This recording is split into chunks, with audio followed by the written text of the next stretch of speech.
The following podcast contains naughty language and ridiculous situations. Listener discretion is advised.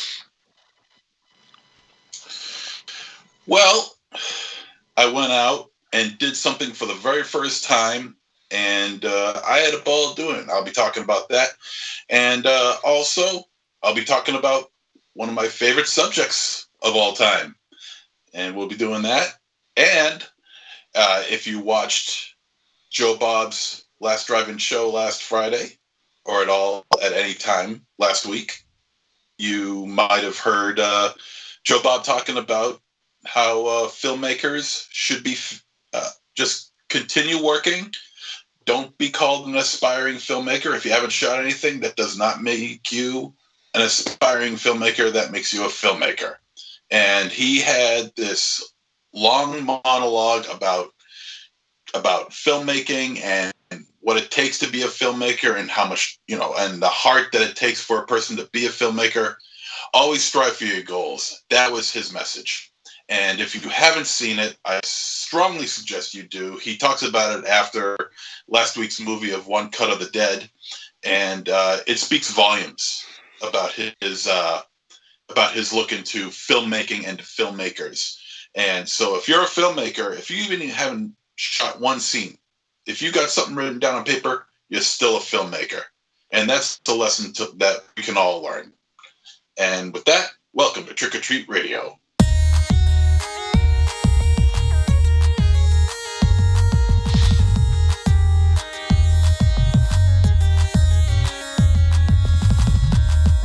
Welcome all you little zombies. You're listening to Trick or Treat Radio, starring the Deadites.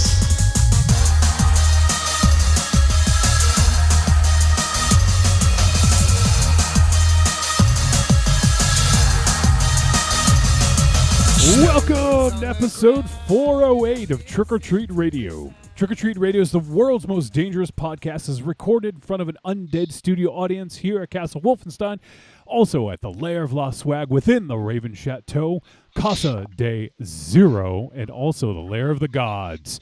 We are broadcasting live from 4 locations once again this week. We will discuss at least one film this week. We will argue, we make fun of each other, and we're going to... I really want to find out about the weather, MZ. What the fuck? Where's my weekly weather report? Oh. It's hot. And it's hot, too.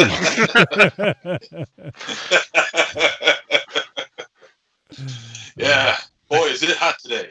Man, it is hot today. Oh, man, it's hot. Man. Jesus Christ. All right, so yeah, here we are. We are live on episode 408.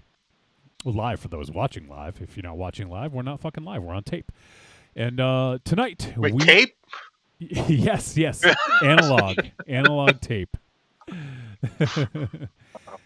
This week, we are going to be talking about the film Porno. No, not the genre. Don't get excited, MZ.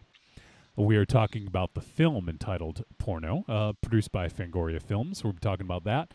And we got an exciting announcement about a double feature we're going to be doing next week that I'm looking forward to, and whatever else kind of trouble we can get into. Who knows?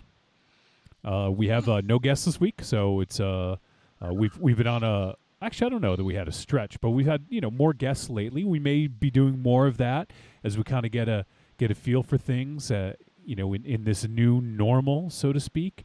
And so we're looking forward to. Letting you guys know what we're doing next week, and then the week after we do have a guest set up. So we'll let you guys know as soon as we find out. But how's the quarantine treating everyone? Raven Chow, you okay? I know you're really wanting for somebody to touch you. So Seriously, man, fuck it. I've been dealing with IDM syndrome, man. IDM, what's that? Isolation, desperation, and masturbation, man. I'm fucking wow. Hard time, yo. No, it's fucking great. It's good. No, it's not gonna end anytime soon. No, it's not. Maybe years, Raven Shadow. It really is. I joked about it, but no, we're like Walking Dead, like season 3 after the mid-season break now. Now it's like, fuck it. It's the new way. We're not coming back. Everyone's hair's going longer. Beards are getting bigger now. It's just fucking. Well, you can trim your beard at home. No, I do. Gary's going to haircut. trim over his beard pretty soon. Haircut's a little bit more difficult, I think. Yeah, no, I can't cut my own hair. Sure you can. I'll lend you my clippers. I kind of want to see that. Don't you have a Floby? Yeah, I ain't doing that. No, no Floby for you? Shadow, yeah, get a Floby. Yeah, good. Yeah, I'm gonna get right on that. Right after I quit smoking, stop drinking. It sucks as it cuts. Maybe if the succubus shows up to your house. Can I get a succubus, please? Where's the succubus virus? You know what I mean? Why can't it should be like, this virus thing, no one can touch each other. There should be like you can fucking touch each other virus, like some weird like Pepe Le Pew fucking inspired thing, like some skunk flu, right? We just want to like. I'm sure it's possible if humans try to eat to skunks. I'm sure it'll happen.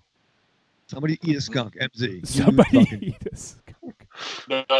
No. Well, you say a touch each other virus. That just sounds like every sexually transmitted disease. Yeah, no shit.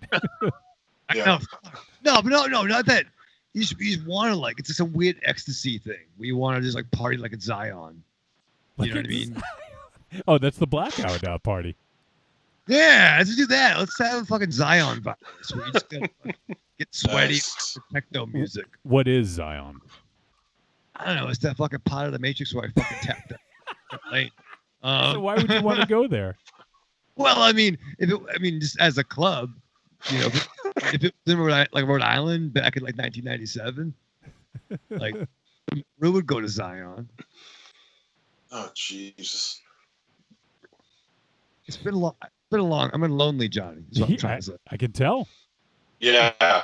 Is Ollie hanging out with you, or is he not even? Does he Oh, give up on you? Yeah, you got your dog. No, he's in the other room. He gave up on you. Yeah, no. What about Chloe? Yeah, she's been self-isolating for the last 11 years. Yeah, she's really good at it. She's had enough of your shit, huh? Yeah, no, she's very, she doesn't want to catch anything. But, Have you seen the cat? I mean, is the cat okay? yeah, she's over there. Yeah, is the cat alive?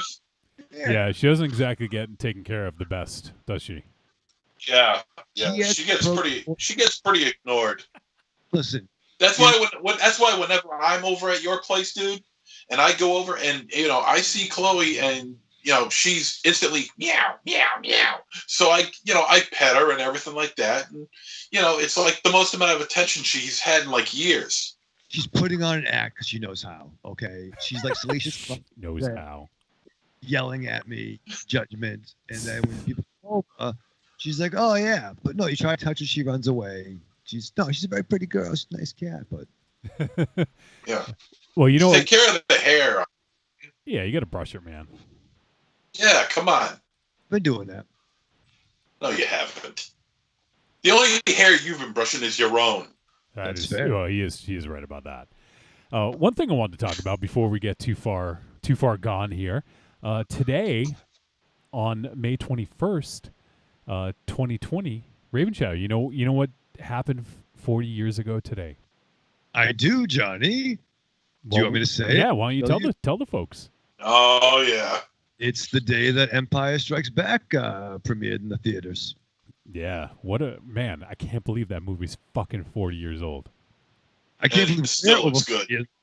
What's that? Me? No, Raven Shadow. I heard you, MZ. I can't believe we're over 40 years old. Yeah, no shit. Yeah, it's fucking crazy that movie is 40 years old. Like it you watch it, it doesn't feel that way, Like it doesn't. I don't know. I just feel it aged well, It did. Well, that's the great thing about movies like that back then. With practical effects, it's timeless. Yeah. And whereas opposed to say like the prequels that came out in the late 90s, early 2000s, those are extremely dated.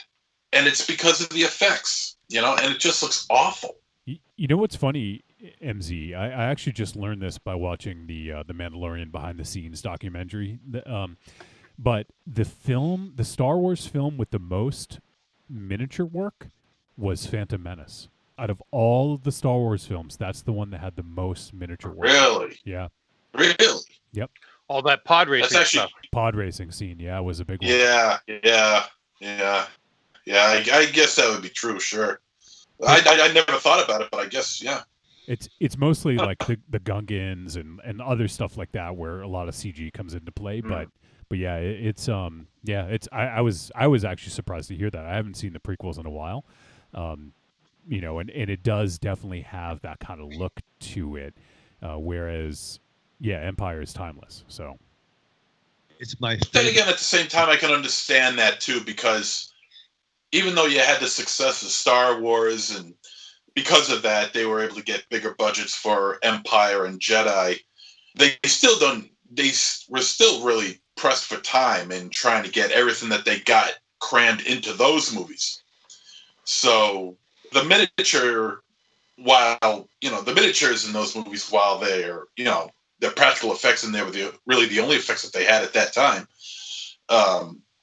In a way, I guess that kind of makes sense, because Phantom Menace, Clones, those movies, I can understand it because they would have a bigger budgets, bigger effects crew, so and they weren't really pressed for time. And George was also trying to push the medium forward and try new things. Yeah. Like that's why he was waiting to do more Star Wars. He wanted to push the medium forward, and that's when CGI was really becoming something that you could utilize that looked decent. And at the time it looked good, but now you're right, it just hasn't aged as well. So but that's if you think of the miniatures and at the time that Empire, or even Empire certainly looks better than Star Wars. If you see an original sort of maybe not the original, but when you rewatch A New Hope, you can see like some artifacts of like the way the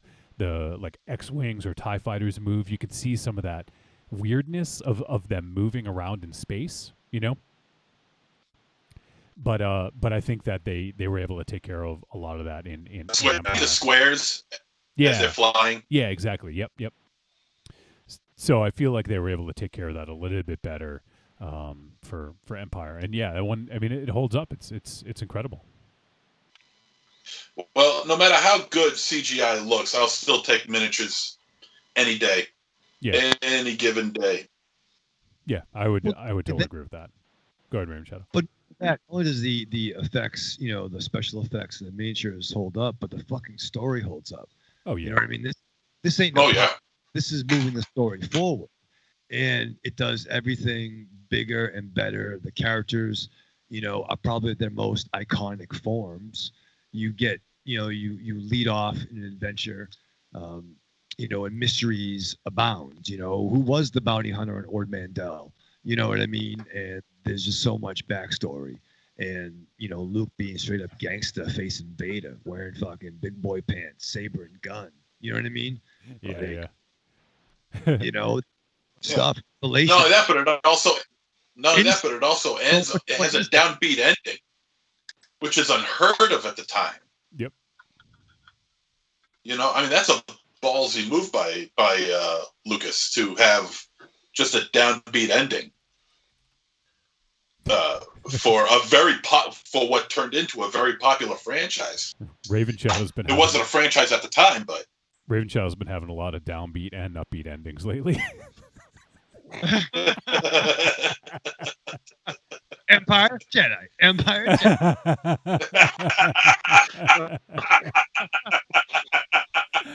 Oh shit. Empire Jedi. Da, da, da, da, da, da. Corny says going to see Empire is the first theatrical experience. Wow, that's a hell of a first theatrical experience to have.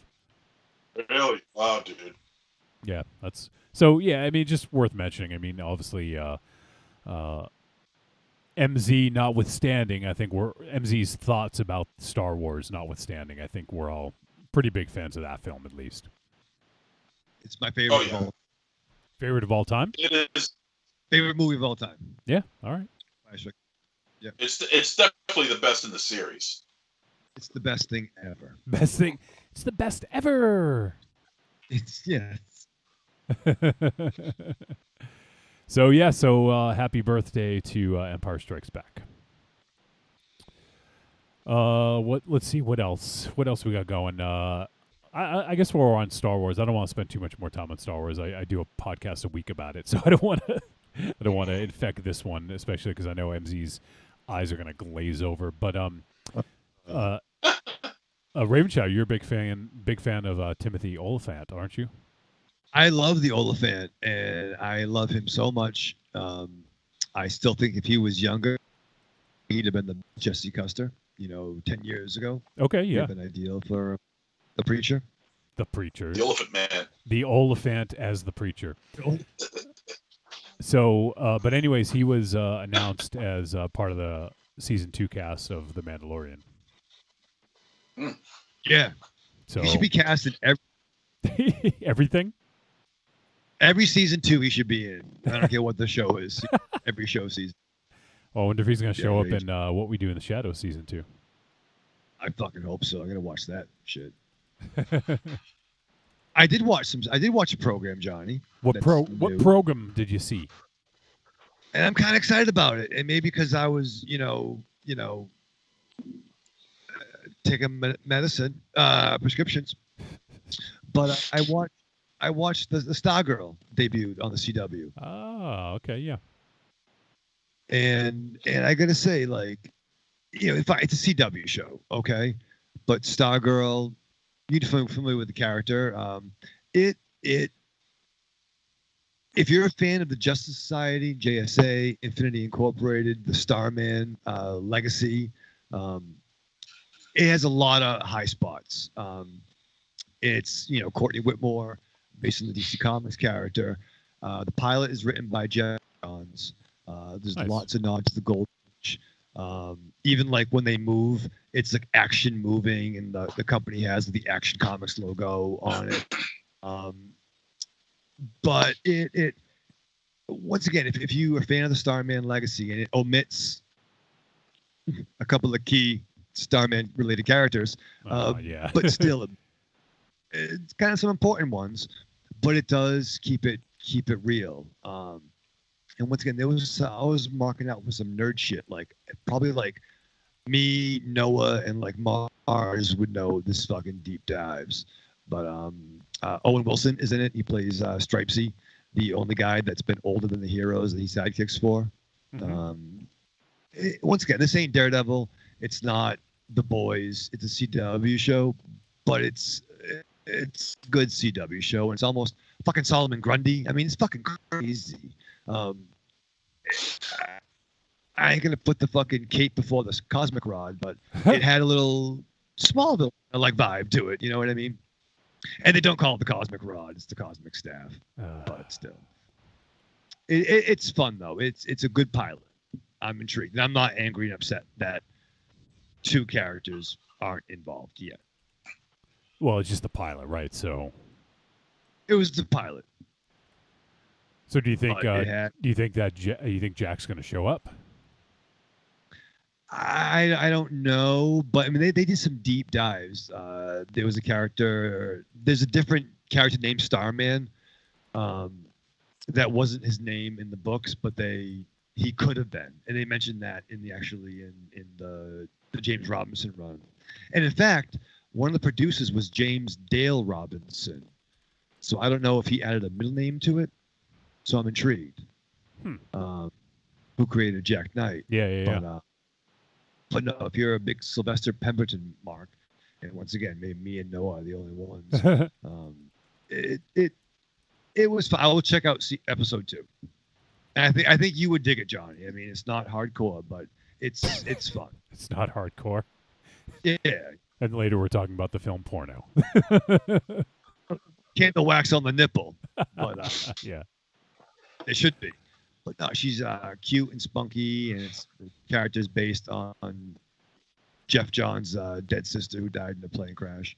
So yeah, it was fun. All right, cool. Well, I'm so far behind on TV shows that's definitely not anywhere in the top of my list of stuff. So I will take your word for it and maybe eventually check it out. They had Dr. Midnight. They had Wildcat. It was fucking nice. Jay Garrick. All right. Is it the same Jay Garrick from Flash? Wasn't there a Jay Garrick character in that? No, yeah, I'm not sure what Earth this happens to be on at this stage in the game. Gotcha. But old school. All right. Well, whatever. Hey, did any of you guys check out the Dark Side of the Ring with Owen Hart? Not yet. I need to be in the right fucking mindset for that one. Did you? Yeah, I watched it yesterday. Well, what'd you think? Oh god, it was brutal. Yeah, it was brutal because good. You get one side of the story that you never got, and that was from his wife. Yeah. Who was highly prominent in the episode, and there was some police photos that they released that was just brutal. I'm like, oh Jesus. I won't say what they are, but it's like, I'm glad that we didn't see that fall. Of all the times that they had to cut to an interview, that was just. I'm glad that they did that because that would have. Because Owen Hart was one of my all-time favorites. Me too. I was a big mark for Owen. Not so much Brett, but I was a big mark for Owen. And the guy was just a natural talent. He was just a pure natural talent. And just the effect that his death had on everybody. The situation and what happened and the court cases and the settlements and all this other stuff. It was just insane what went on. But yeah, it's a tough watch. This is probably the toughest watch out of all of them. Oh yeah. It'll tug at your heartstrings, believe me. Yeah, and that's why I'm sort of hesitating. Well, I mean, I'll watch it probably this weekend over the long weekend. But yeah, it's one I've been kind of excited for and also dreading. Were we all there that night over your place, Johnny? Yeah. We were watching the pay-per-view when it happened. I know I had people over my place. Yeah. I don't know if it was Aries. Were you there?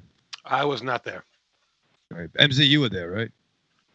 I'm almost certain I was. I'm pretty sure you were. I really don't remember. I think you were at most of them. So I think, it was because I used to have people over to watch the pay-per-views, and we also did it over at MZ's house a few times as well with you and your brother.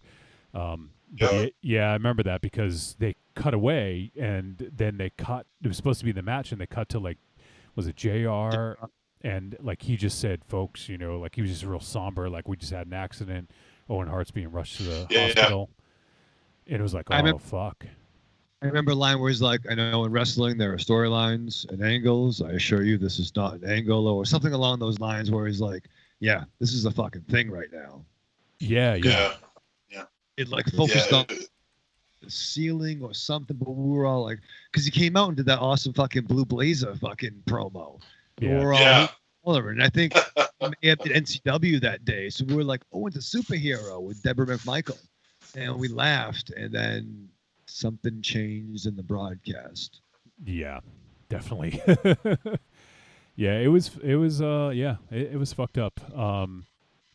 I definitely remember that pretty clearly. What was it? I think that there was some anniversary where it happened X amount of years ago recently, I thought. Let me see. You mean it happened? What do you mean? So it was actually 2 days from now. Is Oh, the 23rd. Yeah. Is no, not 23rd. It's the 21st because it happened in '99. Oh, I thought it was May 23rd that it happened. Yeah, May 23rd, 1999. Yeah. Yeah. Oh, So I'm, oh, I'm sorry. I thought you meant 23 years. I got you. No. It's 21 years, but it's on the 23rd. So in a couple of days, it'll be the 21st anniversary. Yeah, exactly. So I guess it's apropos that it came out now because, people will be, remembering Owen Hart. Yeah. So it's, I'm excited to, well, hard to say excited, but I'm looking forward to seeing it and also dreading it at the same time. Yeah. This was the big one. But this is the big. From everything I've seen, I mean, this season of Dark Side of the Ring has gone over huge. I've seen a lot of people sharing it, a lot of people talking about it. So, I mean, they got to be, unless, I don't know if it's been renewed already, but my guess is it's got to be come back for another season because this was a big season for them. Yeah. This one has like JR in it. Has his kids, Oj and Athena, his wife, James D. Cornette. Yep. The referee of the match, he was in it. Godfather was in it. Yeah. And I can only imagine. I think the person that it had to hurt most of all was probably Jeff Jarrett, because he was on right after. Yeah, and he was like one of his best friends too, right? Yeah. Well, they were a tag team at that point too. They were Canadian country. So yeah, it was brutal, absolutely brutal. I remember it like it was yesterday. Trying to like talk about fighting the Road Dogg, and him and Deborah McMichael were like just like tears down his face. Yeah. And then it's like, Road Dogg, let's fight that match. Somehow wasn't important anymore. Yeah, I'm definitely curious to see. And one of the things I thought was cool was I don't know who set it up, but there's a on Pro Wrestling Tees you can get Owen Hart merch, and all of it goes towards a charity for a charity set up in his name, I think. So. Yeah. It was tough. I mean, I remember that like it was yesterday, and I still even remember the next day on Raw where I think the matchup was between Road Dogg and Godfather, and Road Dogg just said, they just said a couple things to each other before they started their match, and then Road Dogg was just finally like, why don't we go in the back and tell each other some Owen stories? Yeah. So they didn't even bother to put on a show and wrestle. They just decided to say, fuck it, we'll just go in the back and just chill, So it's brutal.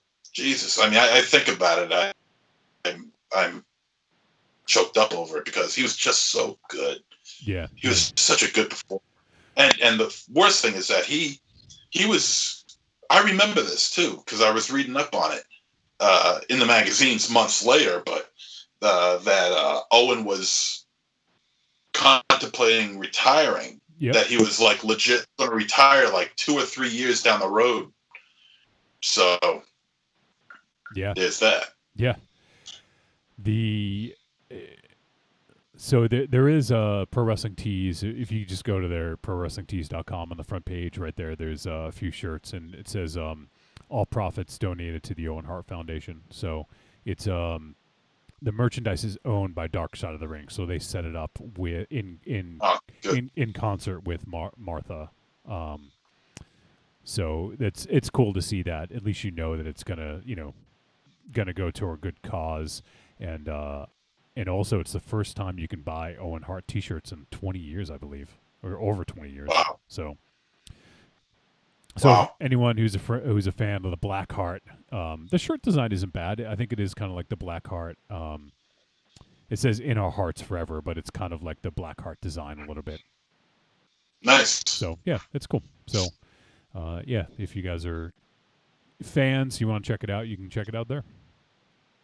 Now, on the other side of the spectrum, as far as wrestling wrestling shows go, I don't know if any of you guys have caught it. I binged watched it about a month ago. It's called The Big Show Show. Oh yeah, I've seen it. It's on Netflix. I haven't seen it yet though. It's on I've Netflix. seen that. You did watch it? I watched 2 episodes. Yeah. What'd you think? I thought it was enjoyable. It definitely is just by the numbers sitcom. I thought it was interesting that it seems to exist in the kayfabe wrestling universe, though. That's funny. Yeah, it does actually. Because he is just known as the Big Show. That's his name in the show. Yeah, because even his wife calls him Big Show. Yeah. Wow. Which is ridiculous. And I had to look her up to see who she was because I knew I saw her somewhere. She plays Crazy Caroline on That 70s Show. Oh, really? If you ever watched that show, she played Crazy Caroline. She was the girl who was infatuated with Fez. Just was like gushing for Fez, and so she plays the Big Show's wife, and it's very the comedy is very Fuller House style, very silly jokes, very corny jokes, kiddie jokes. But you know what? What's bizarre is that the guy really knows how to handle himself in front of a camera as far as acting is concerned. He's not terrible. No, I think he's fine. I don't know. Yeah, I mean, I guess he's playing himself, but I don't know. Just when you see a guy that size and he's been wrestling for 25 years or so, and all he's done is just beat people up over that time, it's just hard to see him as playing the family man. He's still the Big Show because he doesn't go by Paul. He just goes by Big Show. Like I said, even his wife calls him that, which I thought was a little odd, but I went, okay. But to see him play as a family man with, was it 3 daughters? It's a little weird. it takes some getting used to, and it's either the last episode or the second to last episode, the penultimate episode. That he used it correctly, Raven Shadow. Yeah, see that? Where some other wrestlers show up on the show. There's the episode where they're all and they use the WWE cruise. They say WWE, so WWE has a stake in the show apparently. Oh, they do. I think it's WWE Films or WWE Productions or whatever. Yeah. So the WWE name is used, and in one episode they have, they got Mick Foley, Rikishi, and who was the other guy? Mark Henry. Mark Henry. Yeah, Henry. I just saw him listed on the cast. Yeah, and of course, none of those guys are actors. Well, maybe the closest one would be Mick Foley. Yeah, Mick's been and stuff. Yeah. Yeah, and it's so weird. It's just so bizarre, but it's fun. And also Jaleel White, who was Steve Urkel on Family Matters. Yeah, I saw him in the cast too. Yeah, he's in it. Who, by the way, is a really good actor. I just wish that guy got more roles, more opportunities to act, because this guy can act. He really is good. But yeah, if you guys get a chance, watch a couple of the episodes. It has a very Disney-like feel to it. Very corny jokes, very, and it has a laugh track. There's no way an audience is coming in to watch this shit. So give it a watch. Give it a watch. It's not bad. I laughed.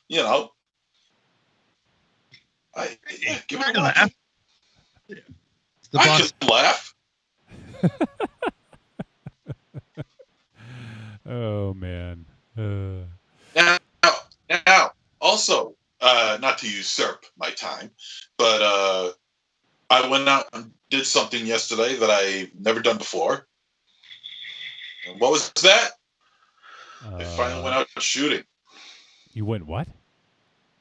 I went to the gun range for the first time yesterday. Why would you go to a gun range during fucking coronavirus? You're gonna shoot the fucking coronavirus? You're gonna shoot it dead? You don't have a gun. Why do you want to go to a gun range? Because I've always wanted to shoot a gun. And I did. How many people did you kill by accident? None. Sure. They were all on purpose. Yeah, check this out. Oh, check this no. out. All right. Yeah. Check this out. Look at that. Bullseye. I even got a bullseye. Was it 5 feet away? No, this was like 25 feet away. Did you get Was that with buckshot? No, it wasn't buckshot. No, it wasn't buckshot. This was with a revolver, and I got 5 bullets in the revolver, and so I'm all over the place. How But much I did that nailed cost? the bullseye. For 4 boxes of various bullets, because we use different guns, $50. Oof. Yeah. All right. Well, hey, I've never been, so I don't know how much that kind of thing costs, So And let's see. Well, let's see. Then I have this one here. Let's see. No, we won't go there. here, let me get MZ this on one. the main camera here, so we can show off his. Yeah. That one that he put away was the one that looks like Raven Shadow. Well, here's another one. Look at you. And a lot of the bullets ended up in the abdomen area. See? Okay, yeah. All right. What kind of gun did that one? Oh, the pedestrian. Let's see. This was a automatic pistol. Okay, could you be any more vague? Yes. I am legitimately curious. What did you fire? I don't know what the guns are called. I mean, I went with my Oh, friend the Gil. sound that makes when someone dies. I went with my friend Gil, and Gil he knows everything there is to know about guns. And You said it yourself, he- Gil. yeah. We're crazy. And none of that knowledge rubbed off on you in this time frame, right? You didn't ask him any questions. Can we call him Gil? Let's call him Yeah, Gil. let's get Gil on the horn. no, Gil. don't call Gil. And He's sleeping right now. and what are you doing? Were you social distancing while doing this? Of course, So how did you we get? were the only ones there. Wait. Sorry, I'm fascinated. So a gun range is now an essential business? Apparently, if the NRA has You know, their way. it's weird that you. Okay, perfect. In Massachusetts. Yeah, I guess. But then again, they started reopening the state a little bit, so I don't know if that had anything to do with it. Probably not. Maybe it is an essential business. I don't know. And then let's see. I went rapid fire with the automatic pistol. Like I said, I don't remember the name of the pistol, but here I went crazy and got a lot of bullseyes. And then I just can't then- even imagine this. This is like the most ridiculous thing I've ever heard.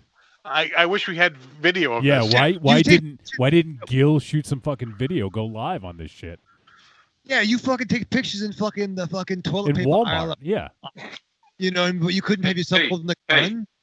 Hey, unclench your intestines, okay? There is video. Lots of it. Oh, okay. The only thing is that I don't know about posting those videos on Facebook. I don't have it with And I don't have it with me, tell Jabba I got his money. Is Gil your friend from Canada? And then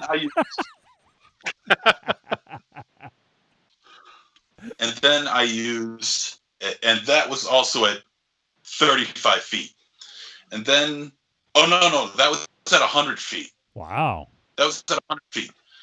Oh no, I'm sorry. No, that was at 35 feet. Jeez, Then, That's a big difference. yeah, I know.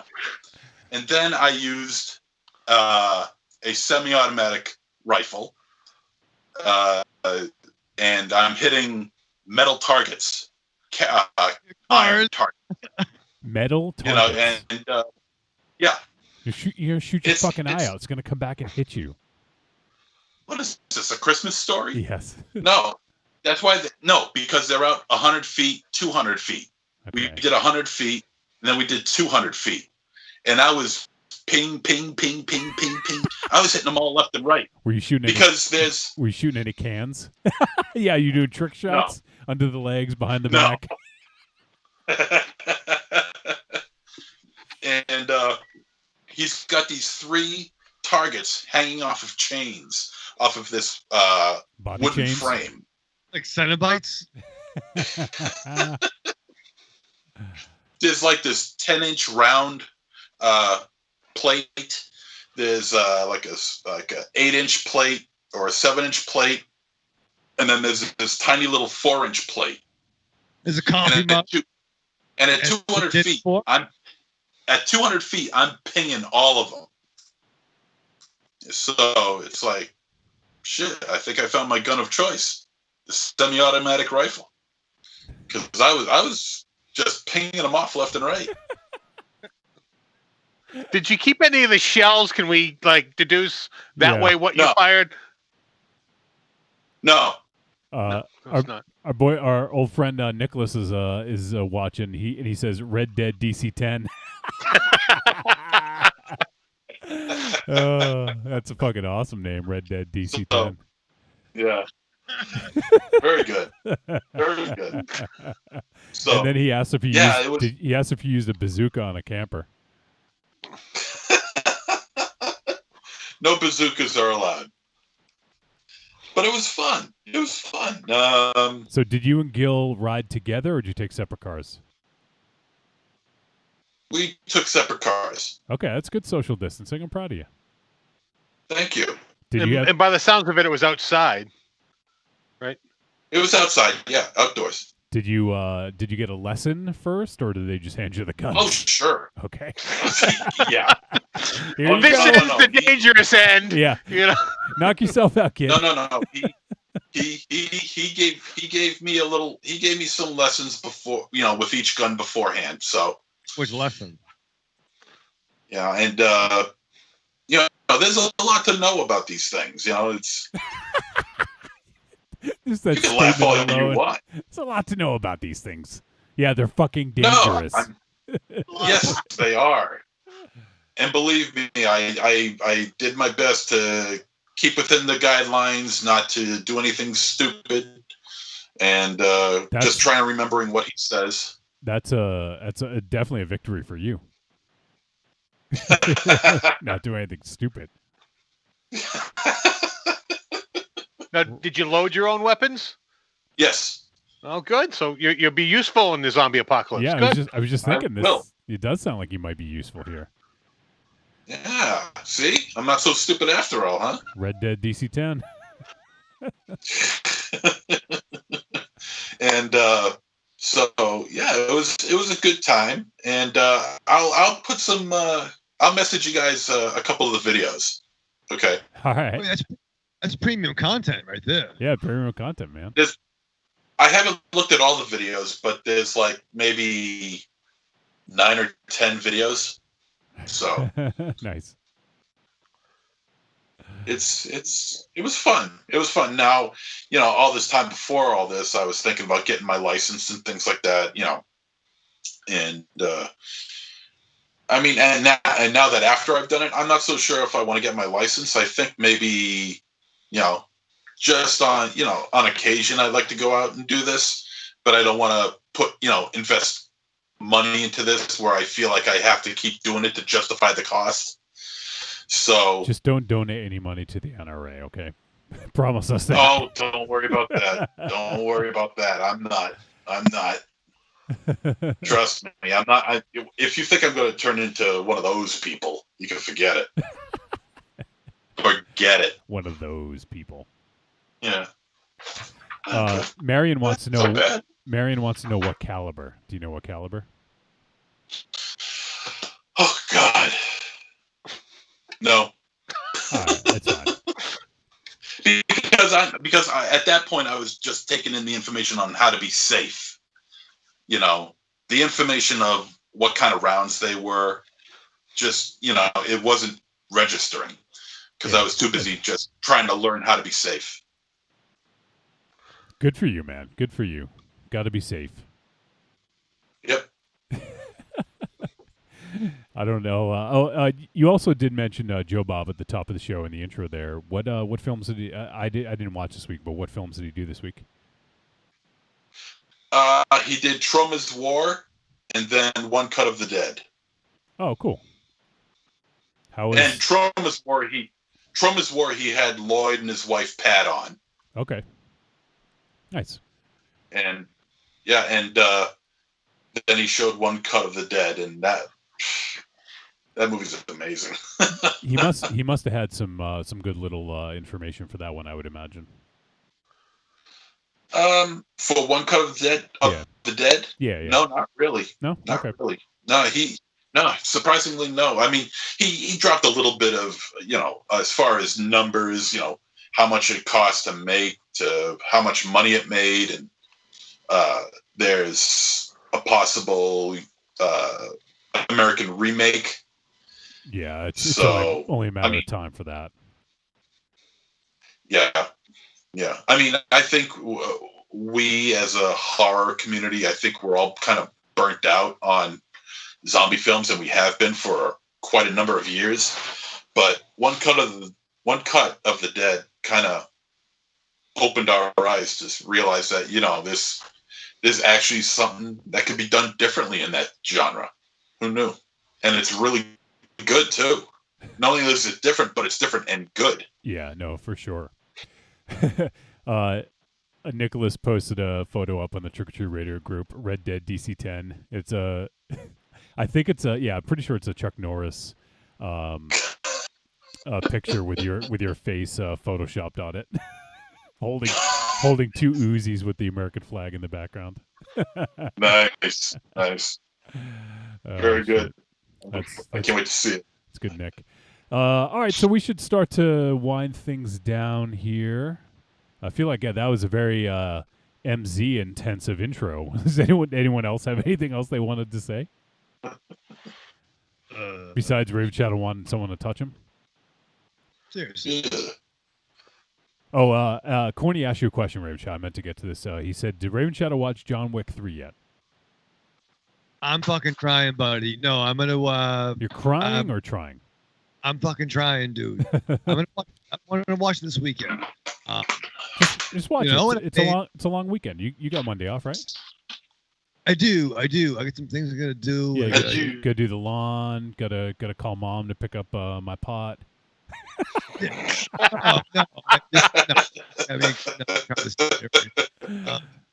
But no, I was even chatting with Corey and Corny over the weekend. A little brief 5 to 10 minute appearance on the 100th episode. Is very cool. Yeah, it's one. That's a good point. Maybe you're going to get to it, so you do your thing. I don't want to talk over you. You're the producer. I was just gonna congratulate them on 100 episodes. Yeah, it was cool. I couldn't get. Yeah. Congratulations to them. They sent a message, and it's like, shit, I forgot all about that. Wow, that makes them feel nice. That's really good. Yeah. No. I had a very busy day that day, and I know this sounds very Raven Shadowish. I understand that. Say racist. I don't know which is worse. Wow. Talk to him, asshole. Don't pause after you say very. This is going to sound very Ray. Please. Don't Raven, pause. It sounds very racist, Shadow. Okay. Whoa. That's so Raven of you. Yeah. Mom, stat, dude. Wow. No, I understand it sounds very Raven Shadowish of me. You're Say still that. You still tried it. You still tried it. All right. No, but I said it. You only Lay get off. strikes. But I felt bad. So let me just say congratulations to them. I really wish I would have remembered. I wish you were more important for me to remember. No. I gotta ask, what was so busy at 8:00 on a Sunday night? I forget. I forget.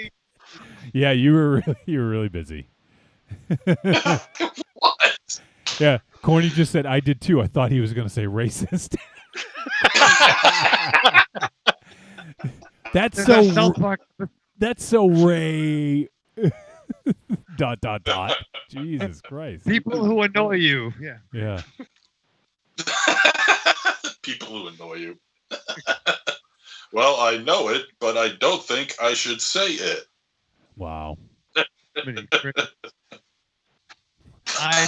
talk to those guys. It was awesome, and you would have liked it too, Monster Zero. You fucking dodgy bad. I'm glad you were able to represent. I know what I was doing at that time. I was doing food prep, and that's about the time that Ozzy goes out for his second W. I'm not going to say it so he hears me. Shit. Yeah, he's like, whoa, what? Do I get a third one today? So he had they had extended the invite to myself and T-Dog actually, and we just wasn't able to make it happen. So I knew what I was doing, MZ. I didn't forget. Oh, I was busy. I don't remember what I was doing, but I was busy. I would like to take this time to publicly apologize to Corny and the other members of the podcast because I was supposed to be on it and I did a lot time for it, but they ran long and I didn't know that. And I thought I gave them bad information about my contact. So I actually brought my dog out and missed their call. Oh. So I apologize. I was supposed to do with the show. My sincerest apologies. Corny said Aries didn't answer the phone. Yeah. And Evil Corny says too little, too late, quick draw. That's you, MZ. Yeah. Yeah. Tony, who's your boy? Yeah. At least Raven Shadow was representing. Was it a glimpse of the blackout tapes? I'd have been on the whole show, but they had to all right, Raven Shadow, hang up now. And I'm like, yeah, Mama Leo. No, motherfucker, we have the next guest. Hang up, fucking asshole. I actually did. Yeah. Anyone surprised by that? Yeah. I want to keep going. Like, I just want you guys to touch me. Yeah.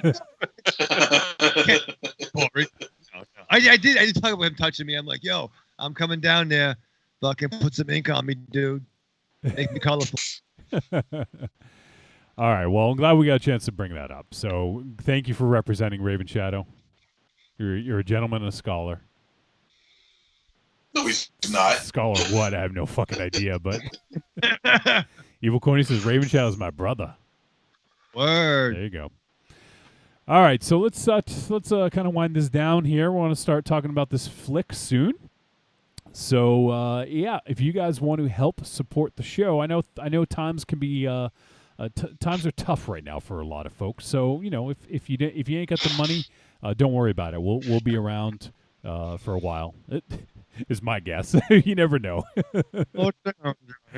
But yeah. So if you guys want to help support the show, you can do so by supporting us on Patreon. Patreon.com/trickortreatradio. And every single month, we'll give you an exclusive Patreon episode, something you can't get anywhere else. And last month, we did MZ's his top 13 best horror comedies. So if you want to hear MZ's top 13 horror comedies, you can check that out. And we also comment, give some honorable mentions, and have some disagreements or some discussions. So we do that, and ended up coming out pretty good.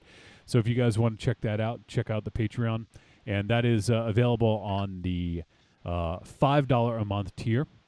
As we've talked about, $5 a month, at this point in time, you're not going out for coffee every day, probably. So if you have a job still, you could probably afford that $5. If you don't have a job, we understand. We'll be around later for you to help out. But we try to give you guys some exclusive stuff every month, and we're gonna start thinking about what to do for June. June's a big month. We got a couple birthdays in June. Me and MZ having a birthday, so maybe me and MZ can put our heads together and come up with something for the next one. But come up, yeah, right.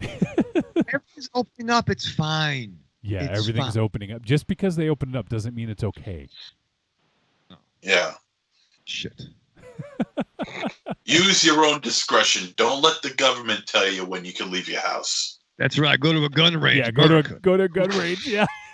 Yeah. Says the guy going out to fucking shoot guns. Yeah. Hey, what the fuck do you want from me? I can leave the house if I want to. No, you can't. You know? You go from Yeah. Actually, I can. Shit. I think I'm the only one. Believe me, I have. You have what? Believe I have my masks. I have gloves here. I have. Did you wear condoms? I have my own little mixture of. No. What are those? I have my own hand sanitizer here. My own homemade hand sanitizer. Yeah, is that urine in your hand sanitizer? What the fuck is that? They borrowed that. Green. You would do green. it. What do you think this is? Your Monster Zero. Yeah, true. You are. This is hand sanitizer. Homemade hand sanitizer. Homemade, so it's urine. No, it's not urine. No, it's just aloe, a mixture of aloe and alcohol. Boom. There's your hand sanitizer. So our boy, oh god, our boy Nicholas says it's lube and urine, which I think he's right. And our boy Dane Under says, can't stick around, my dudes, but just want to say Porno was on at Monster Fest too. So that's a festival he went to. Fangoria being partners in the festival. It was a real surprise, not what I expected at all. Very entertaining funny horror movie. And one scene in particular might be one of the most disturbing I've ever seen and got a lot of gross out laughter. So, yep, we'll be talking about that scene. So thanks for checking in, Dane. I know it's in the future where he is in Australia, but we always appreciate you checking in, my friend. So, yes, as we were talking about Patreon, if you guys want to help support the show, or if you only got a couple bucks, you can help keep the lights on by spending $2 a month and just to help support the show, help keep it going. And also, if you guys want, you can head on over to trickortreatradio.com, scroll down, you're going to see an Amazon logo. You click on that. And while you're there, you can check out the little updates I've done to the website. Just change the logo, freshen it up a little bit, and also you'll find some pictures and stuff that I updated. A new photo of us. If you go to the About Trick or Treat Radio, you can see there's a newer photo of us with the Scaricon Award that we got. Because I realized I hadn't updated the photos in a long time, and they're old photos. So I added a new one of us. And there's some other stuff on there if you guys want to check out the website. I updated a couple other things. But anyways, while you're on trickortreatradio.com, scroll down on the front page. You're going to see an Amazon logo. You click on it. It's going to bring you to Amazon. It's going to input our affiliate link. Everything you purchase in that session gets attributed to us. It doesn't cost them any extra, Michael Ravenshadow. But it's another way to help keep the lights on. That's right. So you can help keep the lights on a couple ways. Or, if you just want to spend a couple bucks, you can go to trickortreatradio.com, click on store, and there you're going to find some digital content. We got the greatest hits of Trick or Treat Radio, volumes 1 through 3. So if you want to help support, you can do so that way as well. So, Raven Shadow, I know you've been just dying for someone to touch you. I know you're there. You're lonely. You watch a porno film. I mean, a film called Porno. What do you do to prepare for this experience, my friend? Well, Johnny, it's getting all hot and bothered. So, what I mean? gonna be summer in New England, so you know what I did, MZ, you'll like this. I put my air conditioners in. Ha! I'm fucking ready. Okay. Be ready for that electric bill too. Huh? That's fair. But still, that way when it gets really hot, I can just turn it over. I can have. I hate your I hate your fan noises. I really hate your fan noises. Yeah. Really, I thought there was a cat purring. I have noises. It's better than it's better than other noises. I'll say that. That noise, but no, that's a good segue, Johnny. Because now that I'm all cool, crisp, and contemplative, I like. You know what? This movie's independent by the Fangoria. Maybe I want to check out some other movies that had the same title. Research, Johnny. Was this a remake or is it a requel, a sequel? What is it? I just typed the title into a search engine and I did a lot of research. So I'm nice. So by the time this program was available, you better believe I strapped on. You go through your week with the same old routine. What you really want is some blood and thunder in your life. Well, friend, you found it. The Cromcast is an adventurous journey through the history of two-fisted pulp stories. With your hosts, John, Josh, and Luke. We have action, horror, and adventure, all through the lens of pulp luminary Robert E. Howard. Don't just stay in your ordinary life. Find your pulp life at thecromcast.blogspot.com. The Cromcast. The Cromcast. The Cromcast. A podcast for the barbarian at heart. Trick or Treat Radio, man. That's where it's at. That's the new Fangoria Radio. Oh, delicious nerds. Ms. M knows you like to chat it up with other sexy shut-ins about comics, movies, video games, and your favorite TV shows.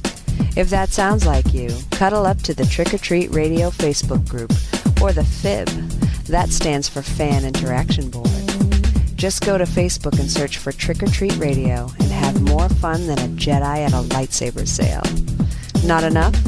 Watch us on YouTube, The Deadites TV, all one word. Last but not least, check out the world's most dangerous talk radio show, Trick or Treat Radio, at trickortreatradio.com. Trick or Treat Radio is the greatest podcast ever invented. The spelling is very bad. I'm not sure who wrote this. And the Deadites? The Deadites. Is that a company that procures houses? The Deadites. Oh, it's the Deadites. The Deadites are a fantastic musical act. That is what I was supposed to say. And there you go. There it is. Cheeseburger. Remember to rent The Fly, because that's a good movie for making love to.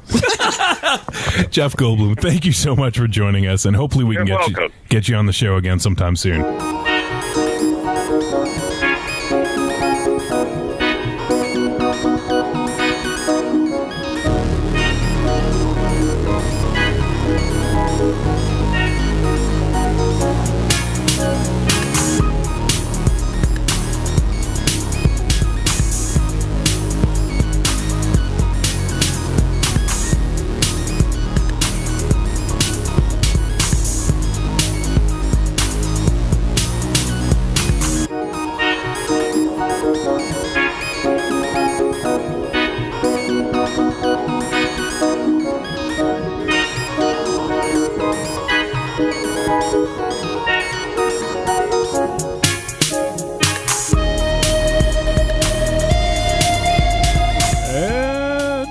Return on Trick or Treat Radio. Hey, everybody. Hey. So, we are back and we're going to talk about porno. You guys got back in the nick of time. Raven Shadow, nope. Big surprise. So, this week we're talking about a film called Porno. And Aries can't see anybody on Skype, apparently. We can see you, Aries. We can't hear you, though. I can see you. Oh. This is getting better and better by the minute. Yeah, he's talking, but we can't hear him. Oh, I hit my mute button. There it is. These my new headphones. They're very weird and little mute button. I like to see you guys when I talk. Did you happen to close out Skype when you were away or anything like that? No. This has been going on the whole show. Oh, that's like, right. You guys have been coming and going. Yeah, I don't know, man. That's weird. You guys have been steady for me. MZ, have you had any issues with seeing anyone? No, he said no. Okay. Yeah, I'm not sure. I don't know. Maybe try updating it after the episode or something like that. I don't know. Skype sometimes is a fuck. Is a bitch. Yeah. So it sucks. I mean, I guess what you could do is you could open up the stream of the show and watch it on like a 10-second delay. I do have that, but that's like a minute delay or something. Oh, is it that much? Okay, yeah. Okay. Oh, I don't even. I realize that like it's not like what's happening as we talk. So yeah. It's at least 10, 15, maybe even 20-second delay. So, all right. Well, that sucks. I don't know if you want to drop the call and just come right back in. I mean, that's fine. You really trust me to try that? I do trust you. If you want, you can do that. Okay, well, let me try this. Okay. If I don't come back, it's been real. Goodbye, Aries. Goodbye. All right, all right. Well, Johnny, we're finally alone. Oh crap! There's Raven Chow. Shit. Hey, look, everyone's back. Hey, it worked, Aries. Can you see everyone now? Well, everyone disappeared. Now it's just you. You know what? It could Aries, there could be a thing where you select, because it could just be only on active talker. Like, so if you click, you might be able to have it so it displays everyone at the same time. I don't know. Yeah, I don't want to go clicking around. I'm going to screw something up. Aries, you wouldn't believe the shit Johnny was talking about you while you were gone. Oh, in that whole 10 seconds? Yeah, all 5 to 10 seconds. Yep. Yeah, he was like John Machida on this bitch. Yeah, I unleashed a torrent of attacks on you, Aries. It was something to behold. All right, so everyone's back. So we're going to talk about Porno. This film is 98 minutes. It is a horror comedy. It is directed by Keola Rosella. I think I'm saying that correctly. And it is written by Matt Black and Lawrence Venicelli. And it stars... let me see, because they're in order of appearance. So let me get... it stars Jillian Miller, Caitlin Pierce, Bill Phillips, Peter Resnikoff, Larry Saperstein, Glenn Stott, and Robbie Tan. The synopsis: when 5 teen employees at the local movie theater in a small Christian town discover a mysterious old film hidden in its basement, they unleash an alluring succubus who gives them a sex education written in blood. Does that get you in the mood, Raven Shadow? A little bit. A little bit. Just a little. So, all right. Yeah. So this is the latest flick from Fangoria Films, and it is the feature film debut of Keola Rosella. I hope I'm saying this name correctly. I feel like a fucking dummy if I don't. But he's done some shorts, and this is his feature film debut. So, I'm always excited to check out a new voice in film and see what they are up to and see what, what they have in store for us. So, any preconceived notions of a movie called Porno? Yeah. Well, your research... Absolutely. Yeah, Ravenshaw, your research would lead you to believe it might have been something else. No. And for real, and all kidding aside, if I could be serious for a moment. Nope, you can't. No, it was a little bit of was that want to go on the whole Lance Storm. Lance Storm, yeah. We were also at the ECW show when Lance Storm did tribute to Owen Hart, by the way. Oh yeah, that's right. Yeah, taking it back. It's true. Taking it back. It's a callback, as they say in this biz.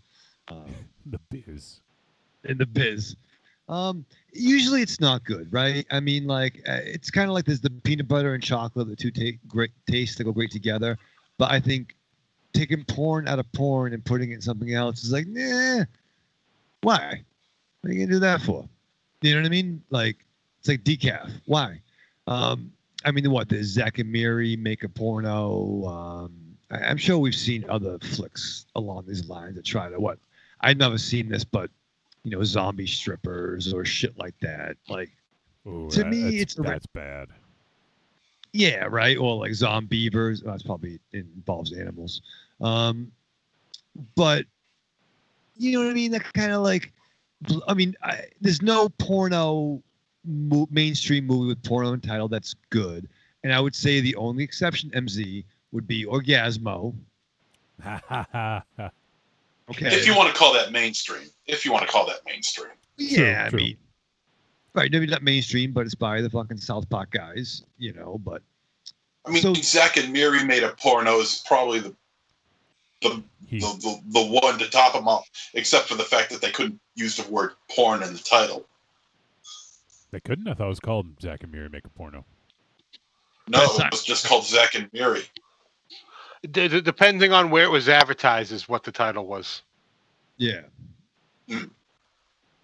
Yeah, I thought I don't know. I thought it was called Zack and Miri Make a Porno. Officially, it's Zack and Miriam Make a Porno, but some of the posters just had to be Zack and Miriam or Zack and Miriam Make a Movie. It all depends on where it was as to how they could advertise it. A lot of places did not want the word porno. Aaron's right. Speaking of which, when I was actually doing the setting up all the streams for the live show, Twitch did not like me putting porno in the description of the episode. It wouldn't accept it. Like I literally wrote, we'll be talking about the film Porno, and it wouldn't allow me to save it. It just said error that I was, breaking the terms of service or something like that. Even though they allowed me to call the episode Fangoria's Porno Film Discussion. So whatever that's all about. But yeah, it's. And also, I think on YouTube, if I'm not mistaken, I'm not watching on YouTube, but I think that they also probably didn't allow me to use the hashtag porno for the film. So yeah, so it's they definitely have a little bit of an uphill battle naming the film that. So I mean that is something to right off the bat, Yeah, it's almost like if you're gonna name it that. Do you go the other way? Because I mean, this wasn't on the nose. It wasn't like what did we watch too? The movie we watched with Stand By Me was in. Oh, Deep Murder or something like that, was it? Yeah, Deep Murder. Where it was like porno characters came to life. Yeah. It was Deep Murder, and they were basically they were on the set of a porn. Even though once again there's no, there's no porn in it really, Yeah. I don't know. I thought this title was actually pretty brilliant, being what the movie was. Yeah, no, I did too. Actually, I actually like the title. Just kind of talking about the fact that it is it's a tough sell sometimes to have a film called that, and it could create controversy, and that's something that Cinestate and Fangoria never shies away from. Is controversy, obviously with the films that we've done by S. Craig Zahler. So, they definitely probably welcome it. And, so I think it is interesting. And I think it is apropos. I think it's an appropriate title for the film. And I think it makes sense in the grand scheme of things, Oh, yeah. As the movie progresses, it 100% makes sense. Yeah. I didn't think so. You didn't think so? No. Oh, all right. Well, I'm sure we'll get into it. I'd be interested to hear why you don't think that. So, so we start off basically. This is I will say off the bat that it's okay. So I actually was about to misspeak, but it starts out with the two Todd and Abe. Is it? Was his name Abe? The two characters. No, it starts off. Yeah, Todd. Todd and Abe. Yes. Todd and Abe are peeking in someone's window. Basically, film opens with a sex scene, so you know right off the bat you kind of get a little bit of and it wasn't. I mean, it wasn't gratuitous. It just was you know, a woman sort of like looking. What's that, MZ? Cowgirl. Yeah, there you go. There's two teenagers who look in the window and kind of catch a glimpse, and so yeah, that's how it starts out very appropriately, I guess. And of a couple. And that's, honestly, I think that's how every movie should start. What was that, Rim Shadow? Schindler's List. Why not? Boys don't cry. What this is weird, man. No, I think what I say was that we opened up to a couple who are in love, sharing a moment on a sunny day. Yes. Yes, with the window open. Okay, well, you don't know they're in love. Well, for that moment, you could be in love for a very short time, Aries. Nah. Nah.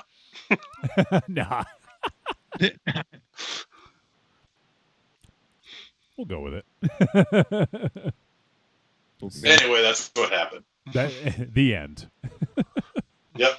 From that scene, though, you get an immediate sense of what the possible time frame might be, right? From their bikes to their clothes to kind of the style. It's a good point, because I actually didn't pick up on that right away. I only picked up on it when we were in the theater. But yeah, it's a good point to call out. This film definitely takes place in a period. It's 1992, I guess, is because that's when the films that were playing at their theater were in theaters. No, see, that's where I had a problem. I mean, it's a nitpicky sort of thing, but what was that? Shit. The lights were. Yeah. No, because Encino Man came out in 92 or 93. 92. And then 92, and A League of Their Own came out in 95. No, it came out in 92, bud. I did my research. It came out in 95. Nope. Did it come out in 92? Yeah, I did my research on this one. When it came out in 95. All right. My mistake. They wouldn't fuck that up. Like that's it, well, it's kind of integral to the story, you know. So they're not going to fuck that up. No, I agree. So yeah, it was initially released July 1st, 1992, and I'll check to see when Encino Man was released. It probably was my guess. So May 22nd, 1992. So it's possible they overlapped. Yeah. Yeah, I saw that too, by the way. You saw Encino Man in theaters? Yeah. Nice. I don't remember. I don't remember if I did actually. Yeah. I feel bad for you if you did. Did you go on a date? Were you like were you like 16? Go on a date? I was 16 in 92. No, I was still a pup. I was not 16. I might have been 14, I think. No, you weren't. 92. He went with his mom. No. She dropped us off. Okay. What? No, you graduated. When she picked you up, you graduated in 94, right? Right. But I started my year at 6. I was 16 when I started my senior year because of my birthday. Oh, look at fucking Doogie! Look at Doogie Howser over here. I was fucking Drew. I was fucking Droogie Howser. Droogie Howser. Droogie Howser. Like a cod piece. It was excellent. You came up with that too quick. Is that something you said before? No, I don't think I did. No, sometimes my improv is pre-planned, but that was all off the cuff. Droogie Howser. Droogie Howser. Droogie Howser, MD. It's good. I like Droogie Howser.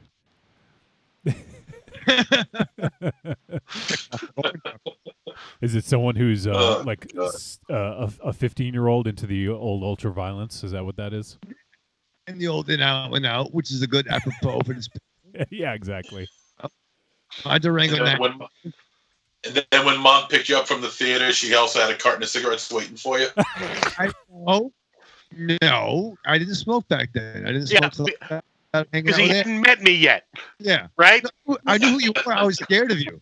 It wasn't until we were friends that I started smoking. Well, I want to know how you two became friends if you were scared of him. He's a big fucking guy. No, I know. No, go ahead. Explain why you were scared of me. I want to tell the soccer story. Which one? The soccer. Oh yeah. Well, no, there wasn't even that. My mom. Oh, there's more than that. There was the. I'll do real quick.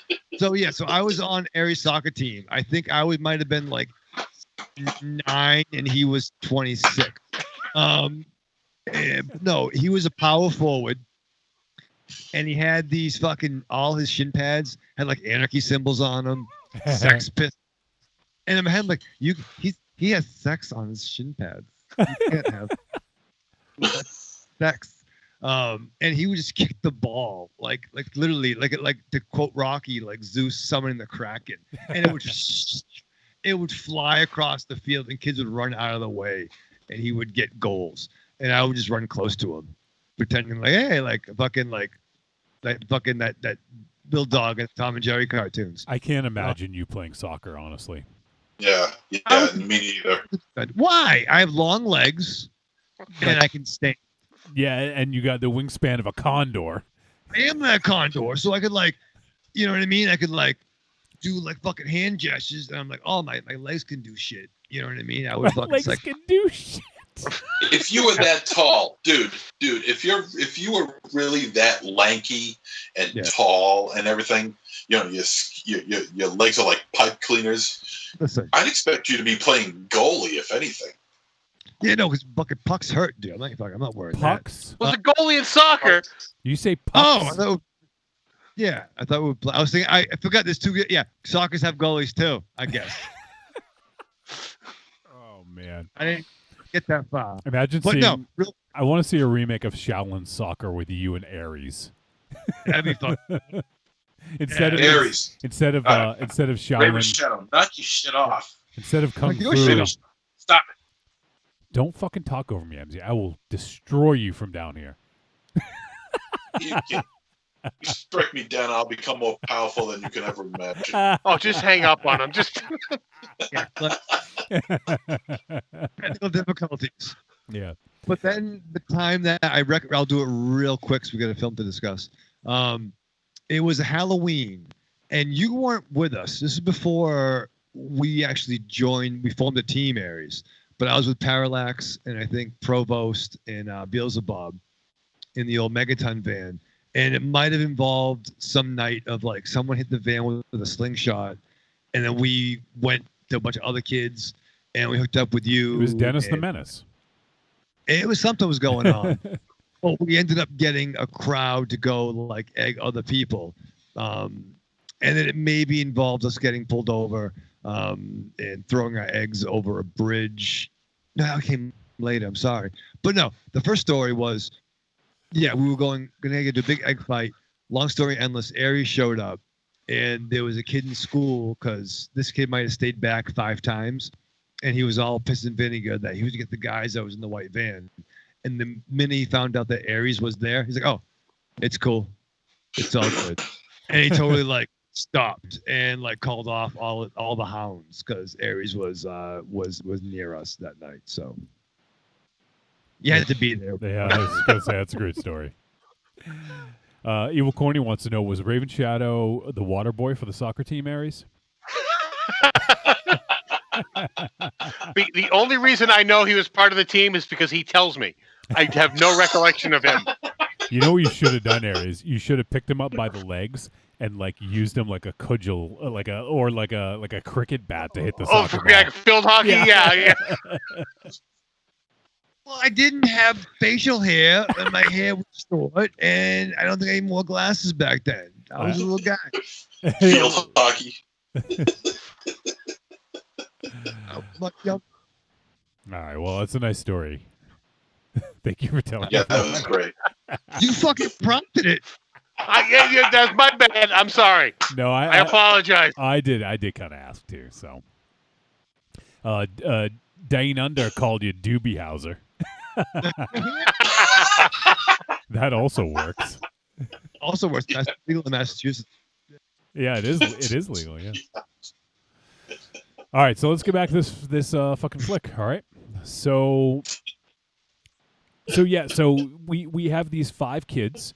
and they work at a movie theater. It's kind of like, it looks like it's a bit of like a mom and a pop operation where they have.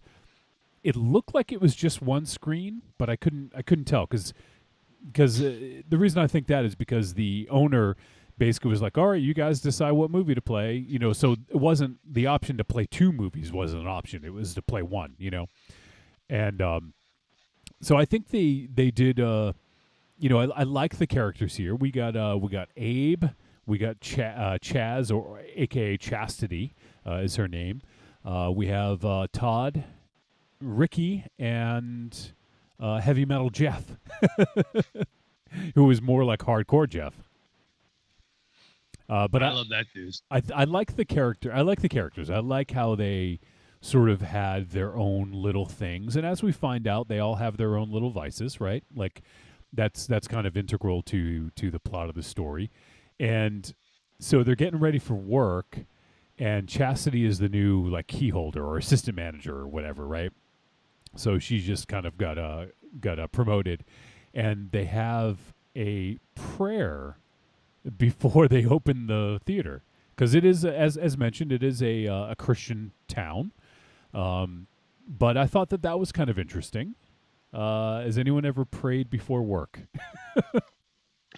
Like, please, Lord, don't make me win. Please. Yeah. All right. A different kind of prayer. Raven Shout does it.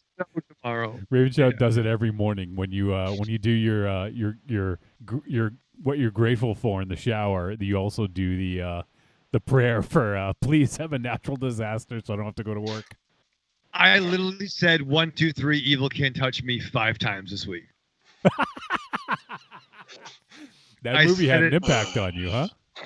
I said it under my mask as I came in from break at 3:00 today. Is the recent time.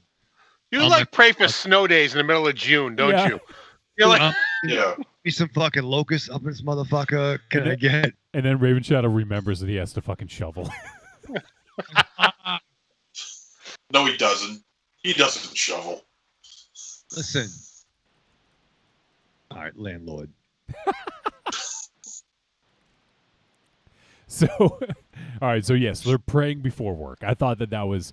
I mean, obviously, I don't know what it's like being in a Christian town. I don't know if that's something that happens, but kind of interesting that they were doing that. And then we had the owner, Mr. Pike, very sort of milquetoast, sort of like, you know, seemed like a super duper religious guy, like goody goody type of guy. And so he's the manager, and they're saying their sort of morning prayer, and then you can see that there's maybe a little something, or it seems like there's something between Chastity and Ricky, because there's like a little, they all hold hands, and then there's like a little linger of like a pinky on Ricky's hand. So you think that there's maybe something going on there. Was there anything else about that you guys wanted to bring up before we sort of go on with the plot? I mean, kind of like he mentioned some characters. Okay. No, go ahead. You said no. Yeah, because no one said anything. That's why I said no. But I started to say things and you said no, and I'm like, oh shit. Well, fucking go. Go. I'm trying to go, but you're confusing me. Oh boy. Go. You kind of get. Go is confusing him. Yeah. It kind of got. There were some things that were said in the prayer about certain characters, someone's characters coming back. I mean, it made me feel uncomfortable. It was an uncomfortable thing, right? Because you don't do that. You can't do prayers at work. Yeah, and so Ricky is just coming back to the team. He got back from. They don't allude. Yeah, they don't really tell you, but he got back from something. Almost like it sounded like he got over something that he, some issue that he had or something. That's kind of the impression that I got.